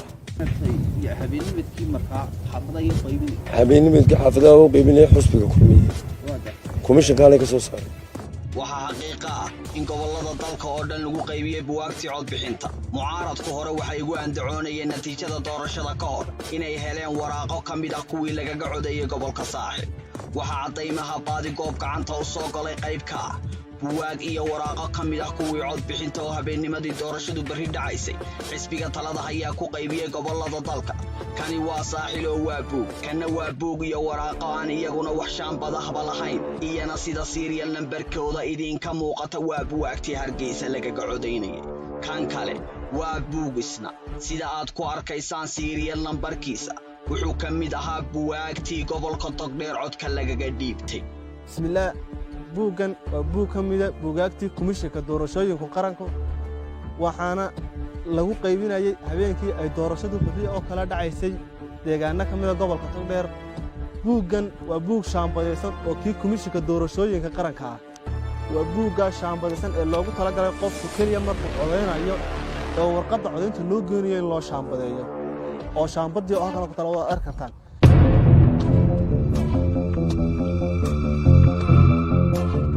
weli xisbiga wadani halkan ayuu taagan yahay dhawaan waatuu sheegay kalsoonidiini kala noqday doorashadii u dambaysaa soo saarteen boqolkiiba 40 in ka badan ayuu haystaa taageerada shacabkaas haddiiba wadani saa ku sii adkaysto kulmiye iyo wixii doorasho ma qaban doontaa runtii waan dareensannahay xisbiga wadani mar iyo laba wax ka badan buu sheegay inuu komishanka doorashooyinka u qabanaya kalsoonida xisbiguna dee siyaasiyan ikhtiyaar buu leeyahay in kalsoonida awalba waana siiyeen imikana way nagaal noqdeen imikana waxa suuragalaya inay noo soo celiyaan oon laga wada hadlo dalkuna wuxuu leeyahay dad badan oo cayaana akhyaar badan buu leeyahay wixii madmadi jira waa laga wada hadli karaa laakiin annagu waxaanu jecel lahay doorashada aanu qabanayna in saddex xisbi ka wada qayb galaan danta qarankuna caynkaasay ku jirtaa danta ummadduna caynkaasay ku jirtaa kalsoonida iyo waxqabadka komishinkuna saasay ku jirtaa marka aad waxaan rajeynaynaa insha allah binaan alkariim doorashada in la wada qabto iyadoo saddex xisbiga ay u dhan yihiin wixii madmadowana layska shaafiyo layska raaligeliyo mid iyadoo la yeeshiyo doorashada waxtida loo galo kale in loo wada gaalo jecel insha allah ilahay waan bishii sebtembar ayaa xisbiga wadani shaki ka muujiyey shirkadda alqurayb iyo bixinta qandaraaskaba cabashana u gudbiya guddida doorashooyinka qaranka iyadoo sidaa xisbigu sheegay siyaalo kala duwan ay ku soo ogaadeen cidda qandaraaska hoosta laga siiyey iyo weliba in shirkad South African oo magaceeda la yidhaahdo Reform qandaraaskaasi lagaga qaaday qaab khilaafsan nidaamka qandaraasyada komishanka oo xubnaha ah ay noo ogolaadeen inay baadigoob hor yimaadaan aan wax ka weydiinay sababaha qandaraaska ay cid kale u bixisay maadaama ay shaqadoodii ahayd iyo bal inuu garanayaan magacyada shirkadihii qandaraaskaasi ka qayb galay ee laga hiiliyey toos ayay ugu hafteen su'aalahaasi ama ugu margadeen inay shirkadahaasi wax aqoon u leeyihiin iyo in kale taasoo muujinaysay warmoognimada dhinaca qandaraas bixinta ee komishanka doorashooyinka marka dadweynaha uu yara cadeeyo halkaa doorashada markaynu galayno waxaa jira qolooyin inaga caawiya doorashada waa caalam international community iyo waxaa isku daraa kharashka ay ku baxayso doorashada dowladda markaa joogta dowladda markaa joogta waxaa la isla qaatay waan beri hore naga horreeyey teertaan barano ku baxay xisbiga wadani bishii sebtembar ee sanadkii tegay 2017 waxaa jirtay inuu dacwad idiin soo gudbiyey in shirkadda alqurayb ay hoy u tahay musuq maasuq tobanaan doorasho ma jirtaa dacwaddaas task force-ku wuu noo yimi waraaqna wuu qoray waan uga jawaabnay waxyaabuu ku dacwoonaya waxaa ka mid ah security features waraaqaha shirkaddan imaaraadka ka soo daabacday haddii waddani markaaba ka cabanaya see loo aaminay expertiskaygii nala shaqaynayay waxay yidhaahdeen oo markii aanu maxayday tusaynay ama aanu la shaqaynaynay noo sheegeen in somaliland tahay waddanka ugu security features adag somaliland ka noqdo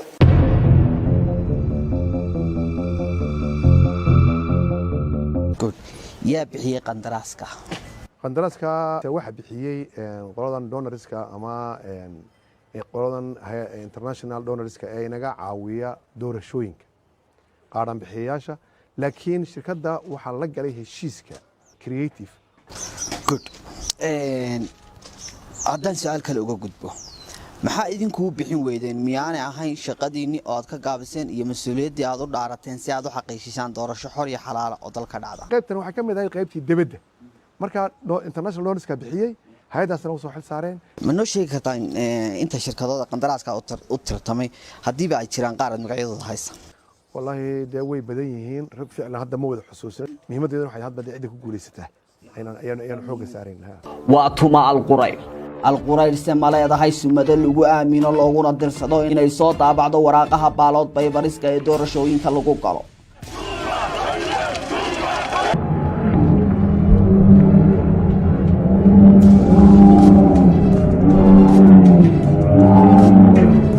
القرير waxaa wada leh qoys maalqabeena oo ka kooban Cabdiraxmaan Sayf Al-Qurayr, Maajid Sayf Al-Qurayr, Cabdicasiis Sayf Al-Qurayr iyo Ciise Sayf Al-Qurayr. waxaa laga leeyahay dalka isu taga Imaaraadka Carabta waa shirkad ganacsiyo kala duwan ku jirta oo ay ka mid tahay daabacaadaha noocyadooda kala duwan, bangiyada iyo ka ganacsiga warshadaha sibirka. shirkad ahaan waxay hore u soo daabacday waraaqii lagu galay doorashooyinkii rabshadaha dhaliyay dhiiga badanina ku daatay ee ka dhacay dalalka Kenya iyo Zambia. labadan wadanba waxa Al-Qurayr la xidhiidhiyay laguna dacweeyay inay gacan saar la yeelatay xisbiyada talada dalalkaasi haya isla markaasina maslaxado isdhaafsadeen sida uu qoray bishii August 2016 wargeyska la yahay Mail and Guardian ee laga leeyahay dalka Zambia xisbiga mucaaradka ee loo yaqaan United Party for National Development UPND ayaa dacwad ka gudbiyay Al-Qurayr doorashada ka hor waxaana soo farageliyay arrintaasi hay'adda qandaraasyada dawladda dalka Zambia Public Procurement Authority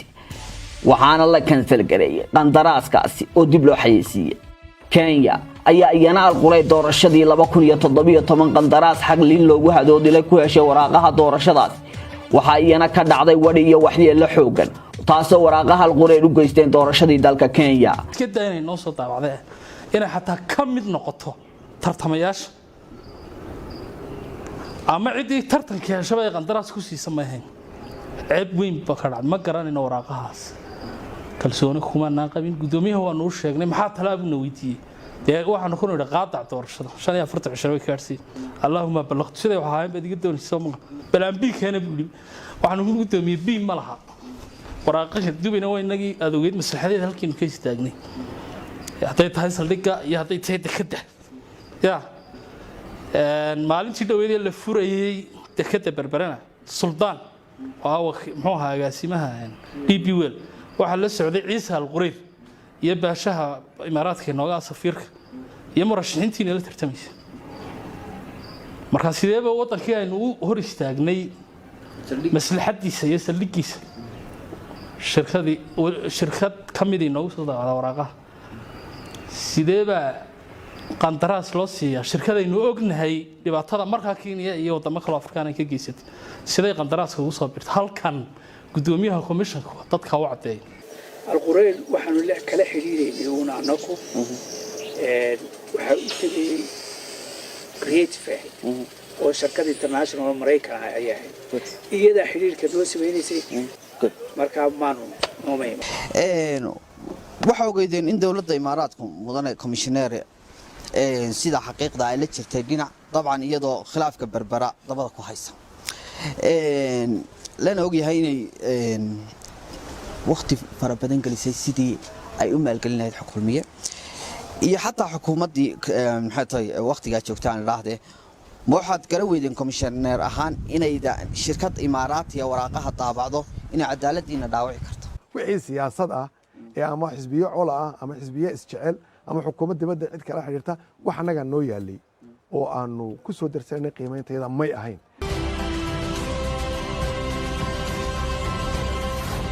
sida la aaminsan yahay shirkadda Al-Qurayr ayaa qaab systematic ah oo ay adag tahay in la fahmo ugu sahasha murashaxiinta dalalka dawladda Imaaraadku danaha ka leedahay in codkoodu ka bato kuwa kale tiro boqolay ah oo ka badan 50% waana sababta ay tirada doorashooyinkii Zambia, Kenya iyo Somaliland xisbiyada talada ayaa ugu guuleysteen 50% in ka badan kuma koobna wadamada Afrika ee Al-Qurayd danaha UAE iyo kuwa shirkad ahaanba ay doorashooyinkooda ugu musuqmaasuqay Zambia, Kenya iyo Somaliland oo kaliya balse waxay hore ceebo musuqmaasuq Al-Qurayd uga sahayatay wadamada Uganda iyo Ivory Coast madaxweynaha Zambia iyo Al-Qurayd waxay ku wada kulmeen doorashada ka hor dalka Saudi Arabia halka Uhuru Kenyatta madaxweynaha Kenya iyo xubno ka tirsan qoyskiisa iyo Al-Qurayd ay doorashada ka hor kulan ku wada yeesheen gudaha Kenya Somaliland iyo Al-Qurayd doorashada ka hor sidaasi si la mid ah ayaa safiirka Somaliland u fadhiyay sultanka Imaaraadka Carabta oo ah dilaalka ugu weyn ee boobka dalka ka dhacay uu dalka keenay shirkadda Al-Qurayd madaxda Al-Qurayd murashixii kulmiye oo ah madaxweynaha maanta iyo madaxweynihii hore oo ay weheliyaan xubnaha kulmiye dhexdiisa shalay iyo maantaba loogu kalsoonida badan yahay dhinaca xiriirka Imaaraadka iyo danaha ay dalka ka leeyihiin ay ku wada kulmeen magaalada Barbara bishii May 2017 waadab imaatinka Somaliland ee madaxda shirkadda Al-Qurayd bulshadu war iyo wacaalmida kama hayaan komishanka doorashooyinka Somaliland oo shaqadoodu ahaydna waxba kalama ay socon tiraba waxaa jirta inay laba jeer dalka yimaadeen mas'uuliyiinka socda Al-Qurayd maanta ma kulantay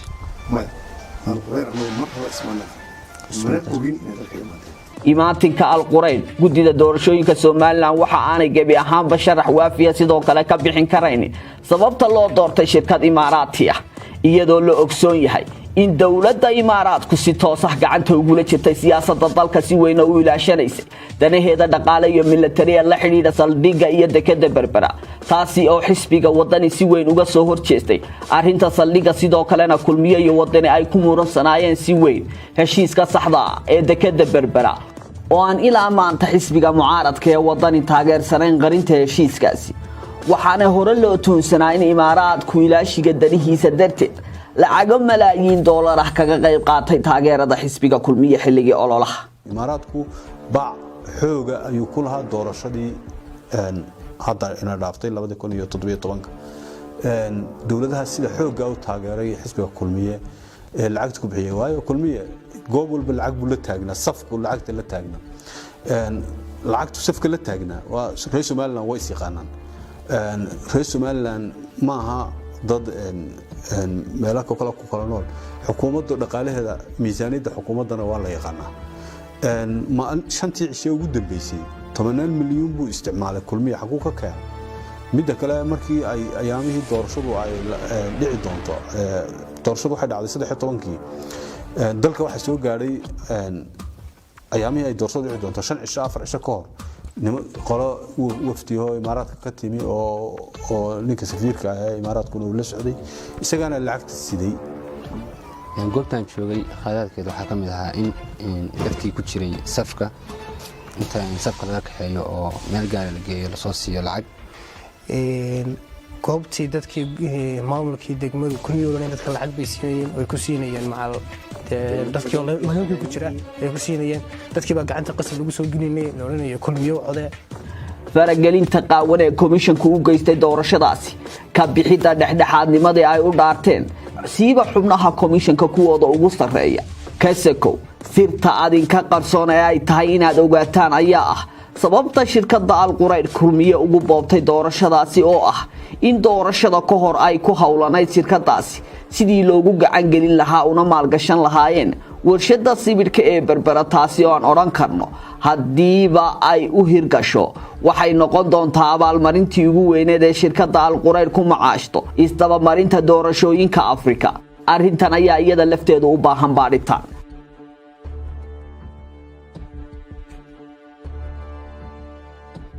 wafdigii u horeeyay ka socda shirkadda Al-Qurayd waxay magaalada Berbera yimaadeen 12kii bishii May sanadii 2017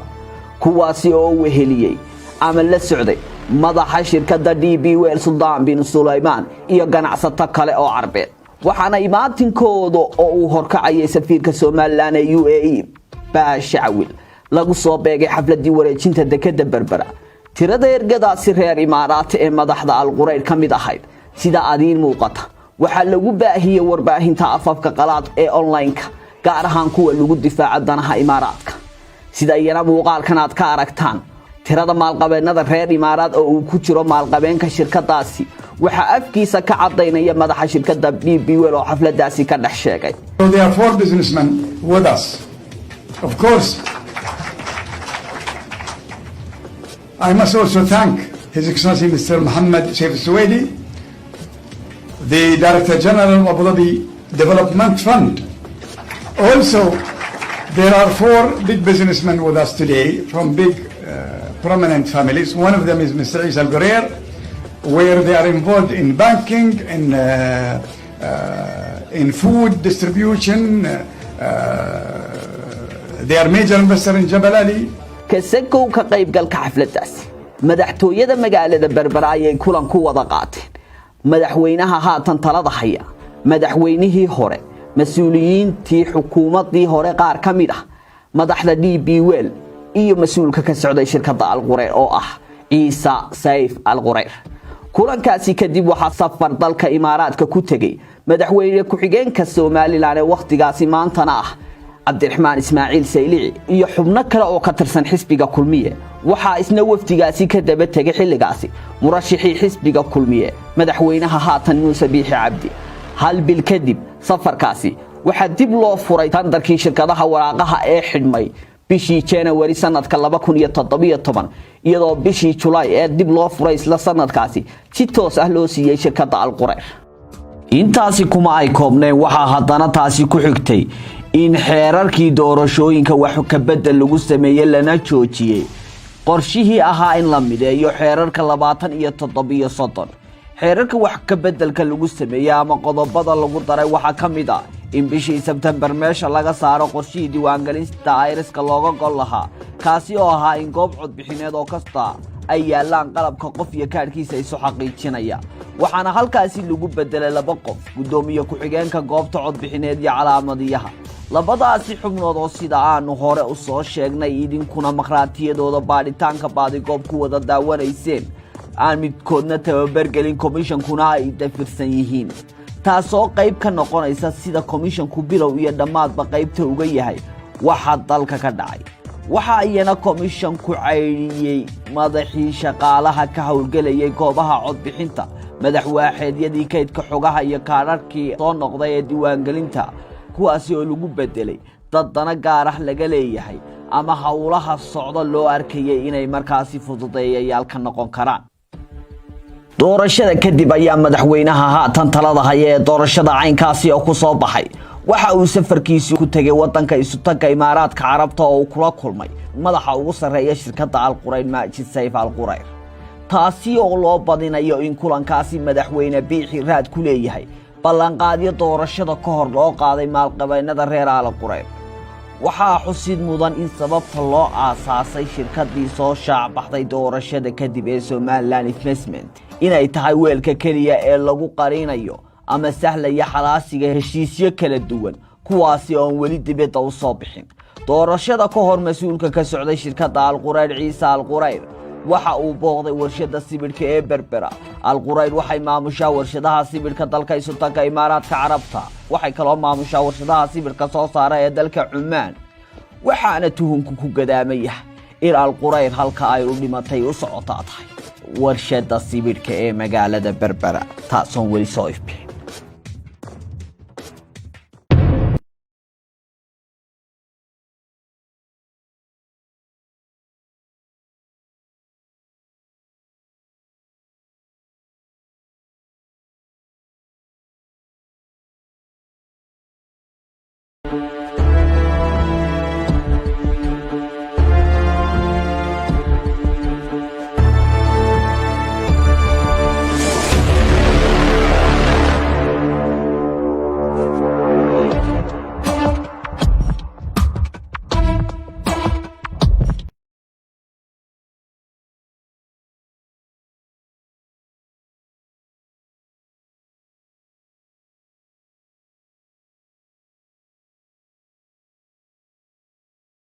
alahayn lagu guray codad xumaaday oo la sii daayay codad mucaaradka sharci darro iyo xaqlin looga hor istaagay waraaqo sanaaduuqda dibadda kaga yimi kaarar macmala kuwa dad kale sitaan dad loo diiday inay codeeyaan xarig sharci darro ah iyo ceebo aan xad lahayn maxay ahaayeen warbixinihii goobjoogayaasha caalamiga ah iyo kuwa maxalliga ah ee ay ku sheegeen inay dalka ka dhacday doorasho xor iyo xalaal ah? baadhista ayaanu sii wadanay, waxaanu raadinay sababta goobjoogayaashu gudo iyo dibadba doorashadaasi xor iyo xalaal ugu tilmaameen, amaba waxaan jirin isugu makhraati fure.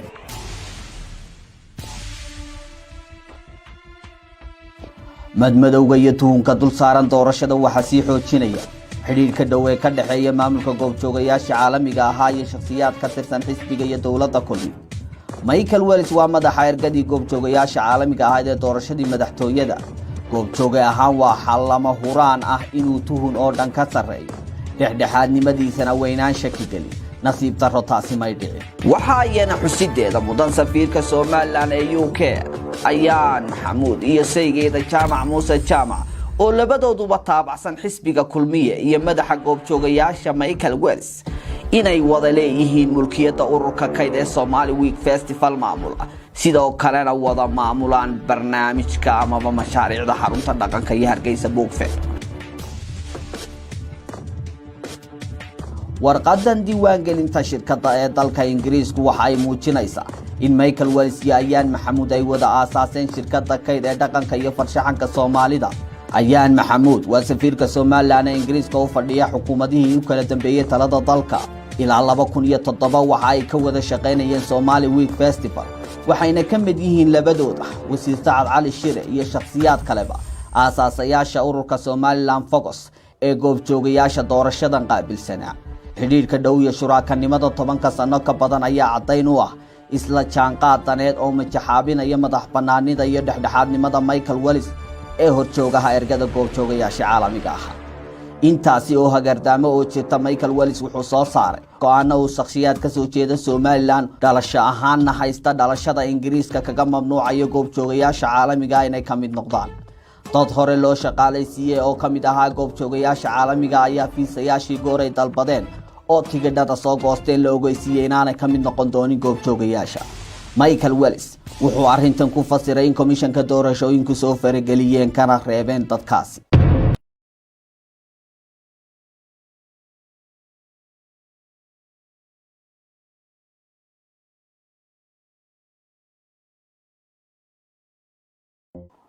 waxaad jirta waxaad ka mid tahay dadka xidhiidhka fiican la leh ururadii ka soo shaqeeyay internationalka ahaa doorashooyinka Somaliland. faarax waxaa nagu maqaalaa inaad ka mid ahayd goobjoogayaashii la doonayay inay ka howlgalaan doorashadiina dhaaftay ee 2017 dalka ka dhacday. goobjoogayaasha waa laydinka reebay, baladoo ku soo dhowaanaya intaynaan u gudbin sababihii laydinka reebay. waxaad warbixin kooban naga siisaa ururka maamulayay doorashadii u dambeysay Somaliland oo tii u horeysay uu maamulo ururkaas oo magaciisu yahay Somaliland Focus. sidaad ka warqabtid cabdisaaqow doorashooyinkii dalkan Somaliland ka qabsoomay sida tii 2010 iyo tii 2012 hay'ad international la yiraahdo Progressio ayaa maamuli jirtay oo soo qabanqaabin jirtay kormeerayaasha caalamiga ah ee ilaalinayay doorashooyinka. ururkan la yiraahdo Somaliland Focus wuxuu bilaabmay ama la abuuray 2008-2009 dalkan Ingiriisku ka hana qaaday. waxaa bilaabay oo bilowgiisii lahaa dad badan oo asal ahaan kasoo jeeday rag iyo dumarba leh Somaliland iyo dad ajaanib ah oo la oran karo Somaliland Friends ama saaxiibada Somaliland. waxaa ka mid ah dad badan oo Somalilanders ah oo asal ahaan Somaliland kasoo jeeda oo dalkan Ingiriiska ku dhaqan ayaa ka mid ahaa hay'adan ama ururkan la yiraahdo Somaliland Focus. waxaa ka mid ahaa oo ka tirsanaa ururkan Dr. Sacad Cali Shire waqtigii dowladda xisbiga kulmiye oo mucaaridka ahaa xukuumaddii Daahir Riyaale ee udub. waana urur runtii waqti ku sifoobay abaabulkiisii iyo abuuritaankiisu waqtigaa mucaaridka lagu ahaa dowladdii udub. runtii dadka inta badi ururka ku jiray Somaliland Focus waa dad hadda iyo mar horeba kasoo qabtay xilal soo qabtay dowladdii Axmed Siinaye kulmiye iyo dowladdan hadda Muuse Biixi kulmiyaba. aad baad u mahadsan tahay inta ugu maqaalo ah soddonka xubnood ee dowladda ingiriisku sida tooska ah kharashaadkooda u bixinaysay ee ka mid ahaa 60 qof ee goobjoogayaasha kontraagii ay idinla gashay dowladda ingiriisku ee laydinku siiyey inaad goobjoogayaal ku noqotaan iyo ma jirtay meel kontraaga lagaga baxay sidoo kale ma jirtay waraaq commissionku idiin soo diray ama meel ka shaaciyay mise waxay ahayd arrin Michael Wells iyo dadka ku xeeran ay gaar idinkaga reebeen aniga faarax ahaan waxaan la shaqeeyay qaybta logisticska gabar la yiraahdo Triana oo Jarmala ayaan la shaqeynayay si aan ula fuliyo hawlaha loo baahan yahay ay ku fulayso mashruuca ku fulayo waxaan dhacday marka muddo ay ka dhiman tahay 10 cisho aniga bixitaankaygii ayaa waxaan ka helay warqad email baan ka helay Michael emailka markaa waxaa ku taalay in uu nagu wargelinayay in ay ka dalbatay guddiga doorashooyinka Somaliland ay ka dalbadeen in aanay doonayn inay ku jiraan goobjoogayaasha caalamiga ah dad wax alla wixii dad asal Somaliland ka soo horjeeda qurbaha ka yimid laakiinse waxa argagax nagu noqotay dad anagu aan isla nationality wada sidano dhalasho aan wada sidano qof New Zealandese anagu qof maadaama dalkan aan deganahay dhalashada nationality kan sida British xubnihii kale ee asal ahaan Somaliland ka soo horjeeday ee ku jiray 30 qof ee iyaga kharashkooda la bixinayay iyo sidoo kale iyana waxay ahaayeen dad iyana British citizens ah arrinkaasi uu nagu adkaaday labada arrimoodba haba yaraatee wax cadayna oo Dr. Michael Wells soo bandhigay ama noo soo bandhigay ama noo soo diray haba yaraatee ma ay jirin meel la kuma aanan arag mana aanan maqal guddiga doorashooyinka ee laftigoodu oo ka hadlaya oo lama doonayno dad asal ahaantoodii Somaliland ka soo horjeeda marka arrintani waxay aniga ku bayla muuqatay arrin Michael ku kooban markaan waayay oo qof loo diray aanay jirin kontraagii UCL qofku uu la galay kontraagii shaqo uu la galay oo jaamacadda UCL aanay burin oo dhan kontraagii wuu buray sababahaasuna ku buray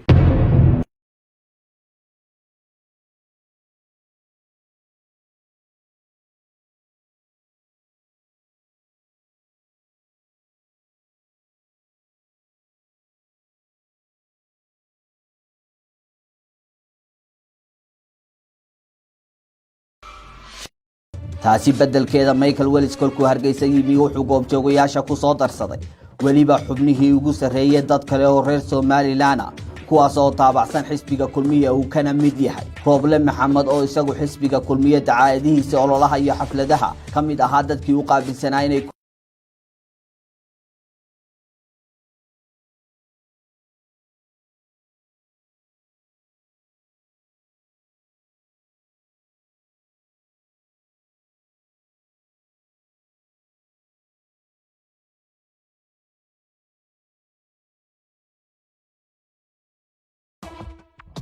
Michael dadkaas aan dhexdhexaad ka noqon karin inay la shaqeynayaan oo waliba arrimaha meediyada logistikada ururinta xogaha arrimaha social media ay kala shaqeynayaan waxa uu ka hor sheegay guddida doorashooyinka taasoo aan guddidu wax isortaaga haba yaraatee ku sameeyay we are joined by Tiaset Yatbarak who is with us to help us with the social media side of the communication from the election observation mission. She too is very active on Twitter and social media, so I'm looking forward to being able to make sure that we are present on different platforms. And finally, Roble himself, who's standing next to me, will be assisting us with media monitoring the Somali language news media and reporting back to us as an internal function and then into the reports that we will be producing. So I just wanted to introduce the team. dad badan ayaa aaminsan in go'aankaas dadka hore loogaga reebay kamid noqoshada goobjoogayaasha loogu talagalay in boos loogu baneeyo shakhsiyaadkan taabacsan ama xiriirka dawladda xisbiga kulmiye iyo xukuumaddiisa email baadi goob ka helay xog bixiye dalbaday inaan magaciisa la shaacin oo ka tirsanaa goobjoogayaashii caalamiga ahaa waxa uu sii taakiidinayaa sida Michael Wells ugu xusul duubnaa inuu goobjoogayaasha ku soo daro dad Soomaaliya ajaanib leh ashkhaastaas waxaa kamid ahaa isaguna Maad Edribok oo ka shaqeynaya markaasi xafiiska safiirka Somaliland ee dalka Ingiriiska Ayaan Maxamed waana gacan yaraha goowaad ee isla xafiiskaasi safiir Ayaan Maxamed ay madaxda ka tahay Michael Wells ayaa emailkan aanu helay kala tashanaya maamulka ergada goobjoogayaasha arrinta Edinburgh. waxa uu garowsan yahay tuunka laga qabo xiriirka uu la leeyahay xisbiga kulmiye iyo in Edinburgh ka mid noqoshadiisa goobjoogayaashu ay walaaca laga qabo sii kordhin doonto. Wells haddana waxa uu ku adkaysanayaa in Edinburgh goobjooge wanaagsan noqon doono oo uu isagu ku talinayo in lagu soo daro goobjoogayaasha caalamiga ee doorashadaas. sawirradan sida adinka muuqata toos ayaa madaxda goobjoogayaasha iyo mas'uuliyiinta xisbiga kulmiye isugu dhex milmeen. ayaan cashuur iyo wasiir Sacad Cali Shire maalintii doorashada waxay goobjoogayaasha kala howlgaleen gobolka Saaxil. maamulka xarunta dhaqanka iyo Hargeysa Book Fair madaxa goobjoogayaasha Mr Wells iyo haweeneyda Adriana ee goobjoogayaasha u qaabilsaneed arrimaha logistigada iyaguna dharaartii doorashada waxay ka wada howlgalayeen oo ku sugnaayeen magaalada Hargeysa. halka haweeneyda Itoobiyaanka magaceeda la yiraahdo Tracy iyo shakhsiyaad kale oo ka tirsan xarunta dhaqanka oo iyaguna shaqaale u ah Jaamac Muuse Jaamac iyo xaruntiisa dhaqanka ay goobjoogayaasha u sii kaxeeyeen magaalada Laascaanood. waxa intaasi sii dheeray Michael Wells wuxuu goobjoogayaasha haddana ku soo darsaday dad ajaanib oo toos ugu xidhnaa xarunta dhaqanka iyo Hargeysa Book Fair kuwaasi oo ka soo qayb galaya bandhigyadii Book Fair-ka tan iyo 2015. wuxuu kaloo ku soo darsaday hablo dhalinyaro ah oo Kenyaana. dhammaan cadaymaha baadigoob ee ku wajahan goobjoogayaasha ayaa ka maqraati kacaya ka dheeraanshaha dhexdhexaadnimada iyo sida wadajirka ee Michael Wells iyo jaalayaashiisa kulmiye ay dunida u wada indhasar caadiyeen.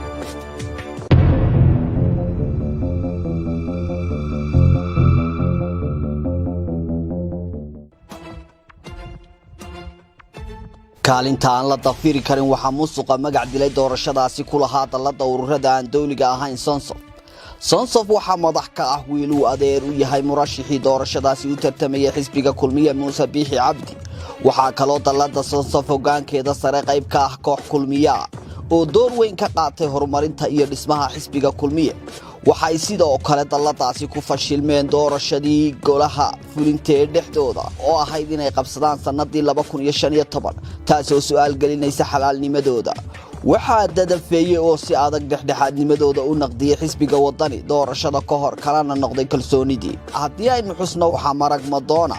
in xubnaha boardka Sonsof qaarkood ay ka tirsan yihiin golaha dhexe xisbiga kulmiye. xubnahaasi oo ay ka mid yihiin Chief Maxamed Cali Daalin waa xubin ka mid ah boardka Sonsof isla markaasina ah agaasimaha waaxda maamulka ee gobolada iyo degmooyinka wasaaradda arrimaha gudaha waana mas'uul si weyn ugu ololeeya xisbiga uu xukuumaddiisa ka tirsan yahay.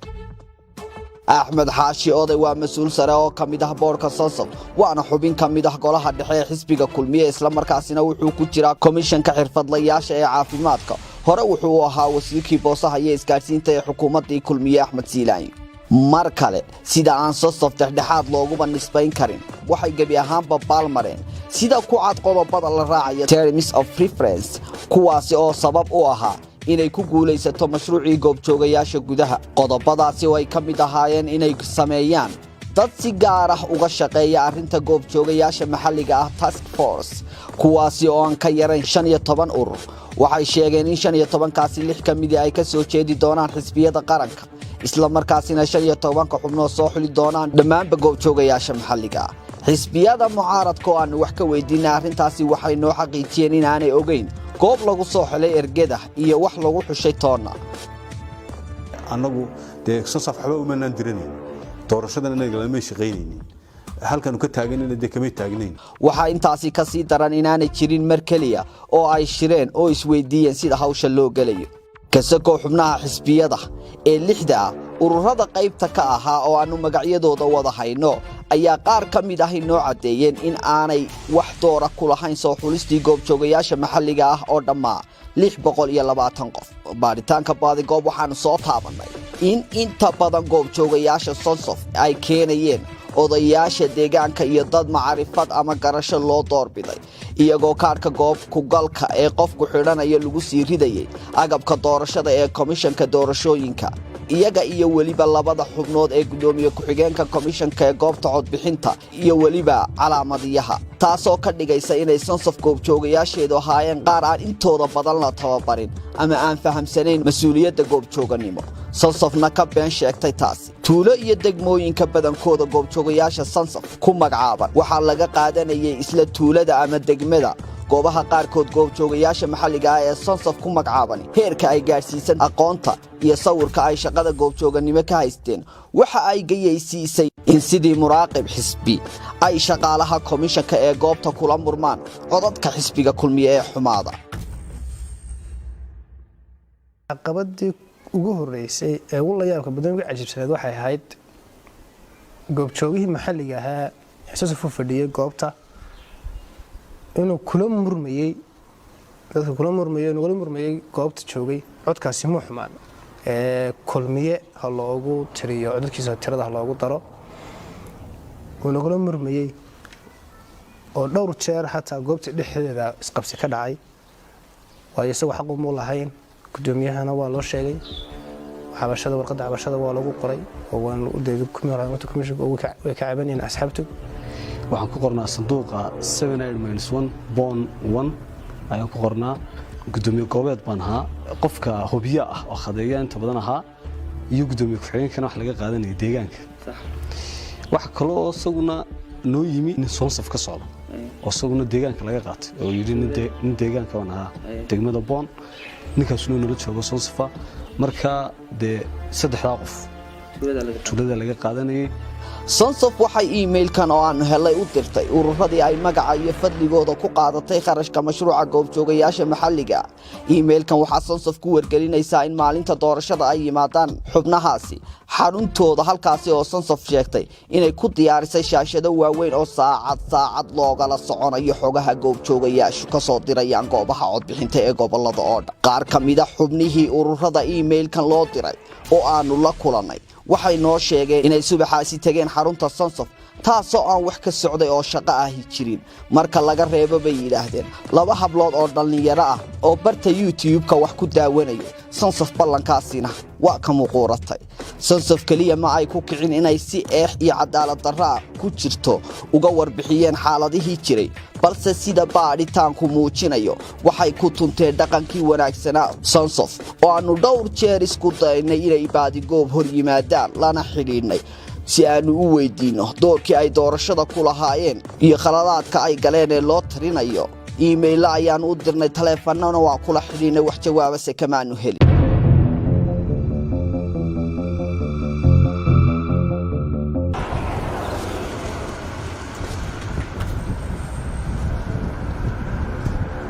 ma ahayn qaababka boobka doorashadu u dhacayay kuwa kama ah ee waxay ahaayeen shirqoollo isbarkan oo ku talagalkooda si weyn looga sii shaqeeyay waxyaabaha keenay inaanay bannaanka iman dhacdooyinkii boob ee dhacay dharaartii doorashada komishanka ayaa sabab u ahaa waxaa dharaartii doorashada ka horreysay khadka laga saaray baraha bulshadu ku xidhiidho Facebook, Twitter, WhatsApp, Imo, Snapchat, Fiverr iyo wax kastoo loo arkayay in shacabku ku soo gudbin karayeen khaladaadka aan dhanna loo aabayeelaynin iyadoo loogu sii gabanayo sababo afgobaadsi u muuqday oo odhanaya ammaanka ayay waxyeelaynayeen dunidu waxay markiiba ka qaylisay tallaabadii komishanku internetka ku baktiyey waxaana komishanka soo gaadhay dacwado ka dhana tallaabadaasi oo dunidu u arkaysay inay tahay tallaabo hiil u ah musuqmaasuq la huurinayo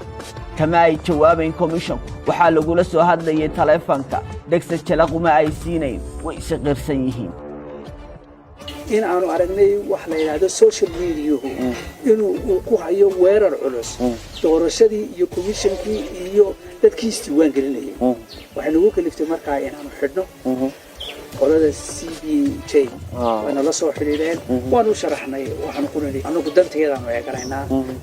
muddo kooban baan iska qabanayna baadigoob iyana waxaynu ku jaleecaynaa gacan ku dhigistii hay'adaha dawladda state capture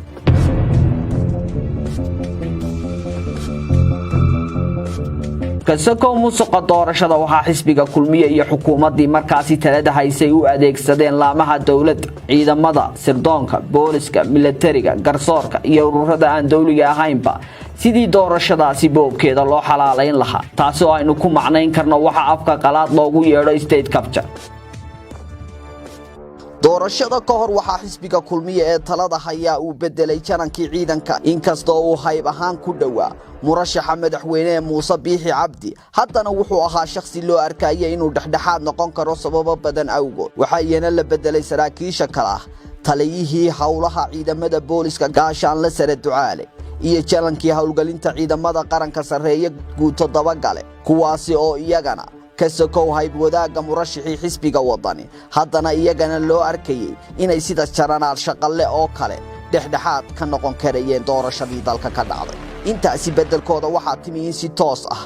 ay adeegayaal dhinac ah doorashada uga noqdaan taliyayaasha ciidamada booliska qaranka iyo sirdoonkuba xilligii ololaha doorashada waxa soo baxay xubno kamida garsoorka Soomaaliland oo lagu arkayay iyagoo si toos ah fagaarayaasha baratanka ugu ololeynaya xisbiga kulmiye hase yeeshee midda ugu daran ee dad badan isweydiinayaan ayaa ah maxaa xisbiga wadani u aqbalay doorashadii oo ay u qaadici waayeen xisbiga wadani waxa uu banaanaa inuu qaadaco doorashada oo ka sokow dhiig daata iyo dad dhintaba uu ku khasbanaa inuu dacwad kadib u gudbiyo maxkamadda sare ee dalka taasoo ka dhignayd eelka kii dhigay uu ergootay waxaa laga wada dheregsanaa maxkamadda sare kaalintii ay ka ciyaartay in murashixii xisbiga mucaaradka ahaa ee ucud laga leexiyo tartanka maadaama uu halis ku ahaa murashaxa kulmiye marka laga eego dhinacyo badan waxa mucaaradka gaar ahaan wadani uu muujiyay in aanu wax kalsooni ah ku qabin garsoorka maxkamadda sare sidaasi daraadeed ayay maxkamadda sare ee Soomaaliland u ahayd xisbiga wadani meel aanu laabtay indhaha toona siin karaynin oo ku kaliftay inay aqbalaan natiijadii ka fogeyd caqliga fayo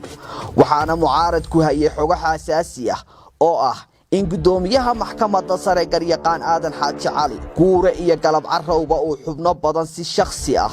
uga howlgelayay sidii uu kulmiye uga dhigi lahaa isagoo mas'uuliyiin badan oo diidanaa murashaxnimada Muuse Biixi Cabdi uu gudoomiyaha maxkamadda sare isu soo jiiday waqtigii ololaha doorashada ee dadkala jiidadka lagu jiray waxaa xaqiijinidii ku filan dhammaanba mas'uuliyiinta hay'adaha dawladda ciidamada ururada bulshada rayidka iyo garsoorkaba oo ka qayb qaatay boobkii banaa ee doorashadaasi loo geystay waxa gaargaar iyo guud ahaanba siyaabo kala duwan oo abaalmariyay murashixii doorashadaasi loo boobay waxaana dadkaasi ka mid ahaa garyaqaankii xeerarka doorashooyinka u qaabilsanaa komishanka oo loo magacaabay madaxa lacagta adag ee wasaaradda maaliyadda injineer Xuseen Ibraahim Buuni oo ka tirsanaa dalada ururada aan dawliga ahayn ee Sonsof oo loo magacaabay isna wasiir ku-xigeenka wasaaradda qorsheynta tiraba 5 taliya degmo oo ay ka mid yihiin degmooyinka Qoryaale iyo Lughaya ayaa iyana la dalacsiiyay kuwaas oo si qaawan dharaartii doorashada kulmiye u gacansiiyay waxa isna la dalacsiiyay natiijada doorashada kadib jarankii ciidamada booliska oo hore u ahaa sareeya guuto Cabdilaahi Fadal Iimaan lagana dhigay sareeya gaas walow ay toos ula wada safteen taliyayaasha ciidamada booliska militariga iyo sirdoonkuba xisbiga kulmiye haddana waxaanu baaritaanka ku ogaanay in taliyaha boolisku adeegsiga ciidamada ammaanka ka soo uu si cad oo aan gabasho lahayn ugu takrifalay awoodii dawladnimo uguna adeegay xisbiga xaakimka balse kaliya aanu ka bixin dhexdhexaadnimadii abaalmarinta waxa qayb ka ah inay xukuumadda Muuse Biixi Cabdi ka sii mid ahaadaan taliyayaasha sirdoonka iyo militariga maxkamadda sare iyo mas'uuliyiin kaleba halka xogaha kale ay tibaaxayaan in madaxa mashaariicda xarunta dhaqanka iyo Hargeysa Book Fair Jaamac Muuse Jaamac isna haysto ballanqaad buuxa oo ah wasiirka arrimaha dibadda ee bedeli doona wasiirka haatan Saacad Cali Shire hadal haama lagama buuxsheen nuxurka socdaalka iyo baadhitaankii qaatay muddada ku dhow 5 bilood ee aanu ku tagnay dhammaanba gobolada dalka isla markaasina sida aad ku daawateen baadi goob aan waraysanay dadkii sida tooska ahaa ula kulmay ama indhahooda ka qaaday dhacdooyinka murugta lahaa ee boobkii doorashada 2017 waxaanu ku soo afmeeraynaa qodobo kooban 2017 doorashadii ka dhacday dalka sinaba umay ahayn mid xor iyo xalaal loogu yeeri karo waxa dhacay boob farsamaysan oo ay gacan ka geysteen ciido kala duwan oo dana kala jaajaada ka lahaa natiijada soo baxaysa waxa aan xaqiijinay in gudada doorashooyinku ay gacan weyn ka geysteen siyaabo kala duwan wixii dhacay kuwaasi oo argagax wada leh sidaas daawanayseen isla markaasina aanay daacad iyo dhaxdhaxaad ka ahayn doorashadii qabsoontay ha ugu daraato baalmarista shuruucda doorashooyinka oo ay marmarsiiyo la aqbalay u raadiyeen inay arrimahaasi dhacaan in waraaqihii lagu codeynayay la dhimay security featureski ay lahaayeen bishii July iyadoo aan xisbiyada mucaaradku ogeyn in qandaraaska waraaqaha la siiyay cid dhinaca oo horena ugu soo ceebowday dalal kale taasi oo komishanku ceebtiisa lahaa in kaararkii doorashada iyo indhaqaadistii malaayiinta dollar ay ku baxday ay noqotay waxaan doorashada lagu gelin ama halbacaad lagu dhisay in ka hor doorashada kaararkii dadkii abaaraha ka soo noqday ee codbixinta iyo buwaag xaddhaafa la qaybiyey in qaladaad u muuqday dabiici ay ahaayeen dhagar laga sii shaqeeyay in si loo xalaaleeyo doorashada si farshaxanimo ah looga howlgalo cidda doorashadan ka warbixinaysa sida goobjoogayaashii iyo hay-adihii loo yaqaanay bulshada rayidka ah in awooddii garsoorka ee ka qarniqi lahayd iyo ciidamadii nabadgelyada inteeda badan loogu shaqaystay inay noqdaan kuwo aan dhex ahayn isla markaasina ku soo ooday kuna qasabtay laba daran mid dooro xisbigii ugu tunka weynaa ee mucaaradka lana saadaalinayay inuu doorashadaasi ku guulaysan doono natiijada doorashadii 2017 ee madaxtooyada Soomaaliland waxay noqotay midho daray duuduub ayaa lagu liqaa hase yeeshee waxa biyo kama dhibcaana in weli bulshada codkoodii sidaasi loo galay ay dhagahooda ka baxayso heestii ahayd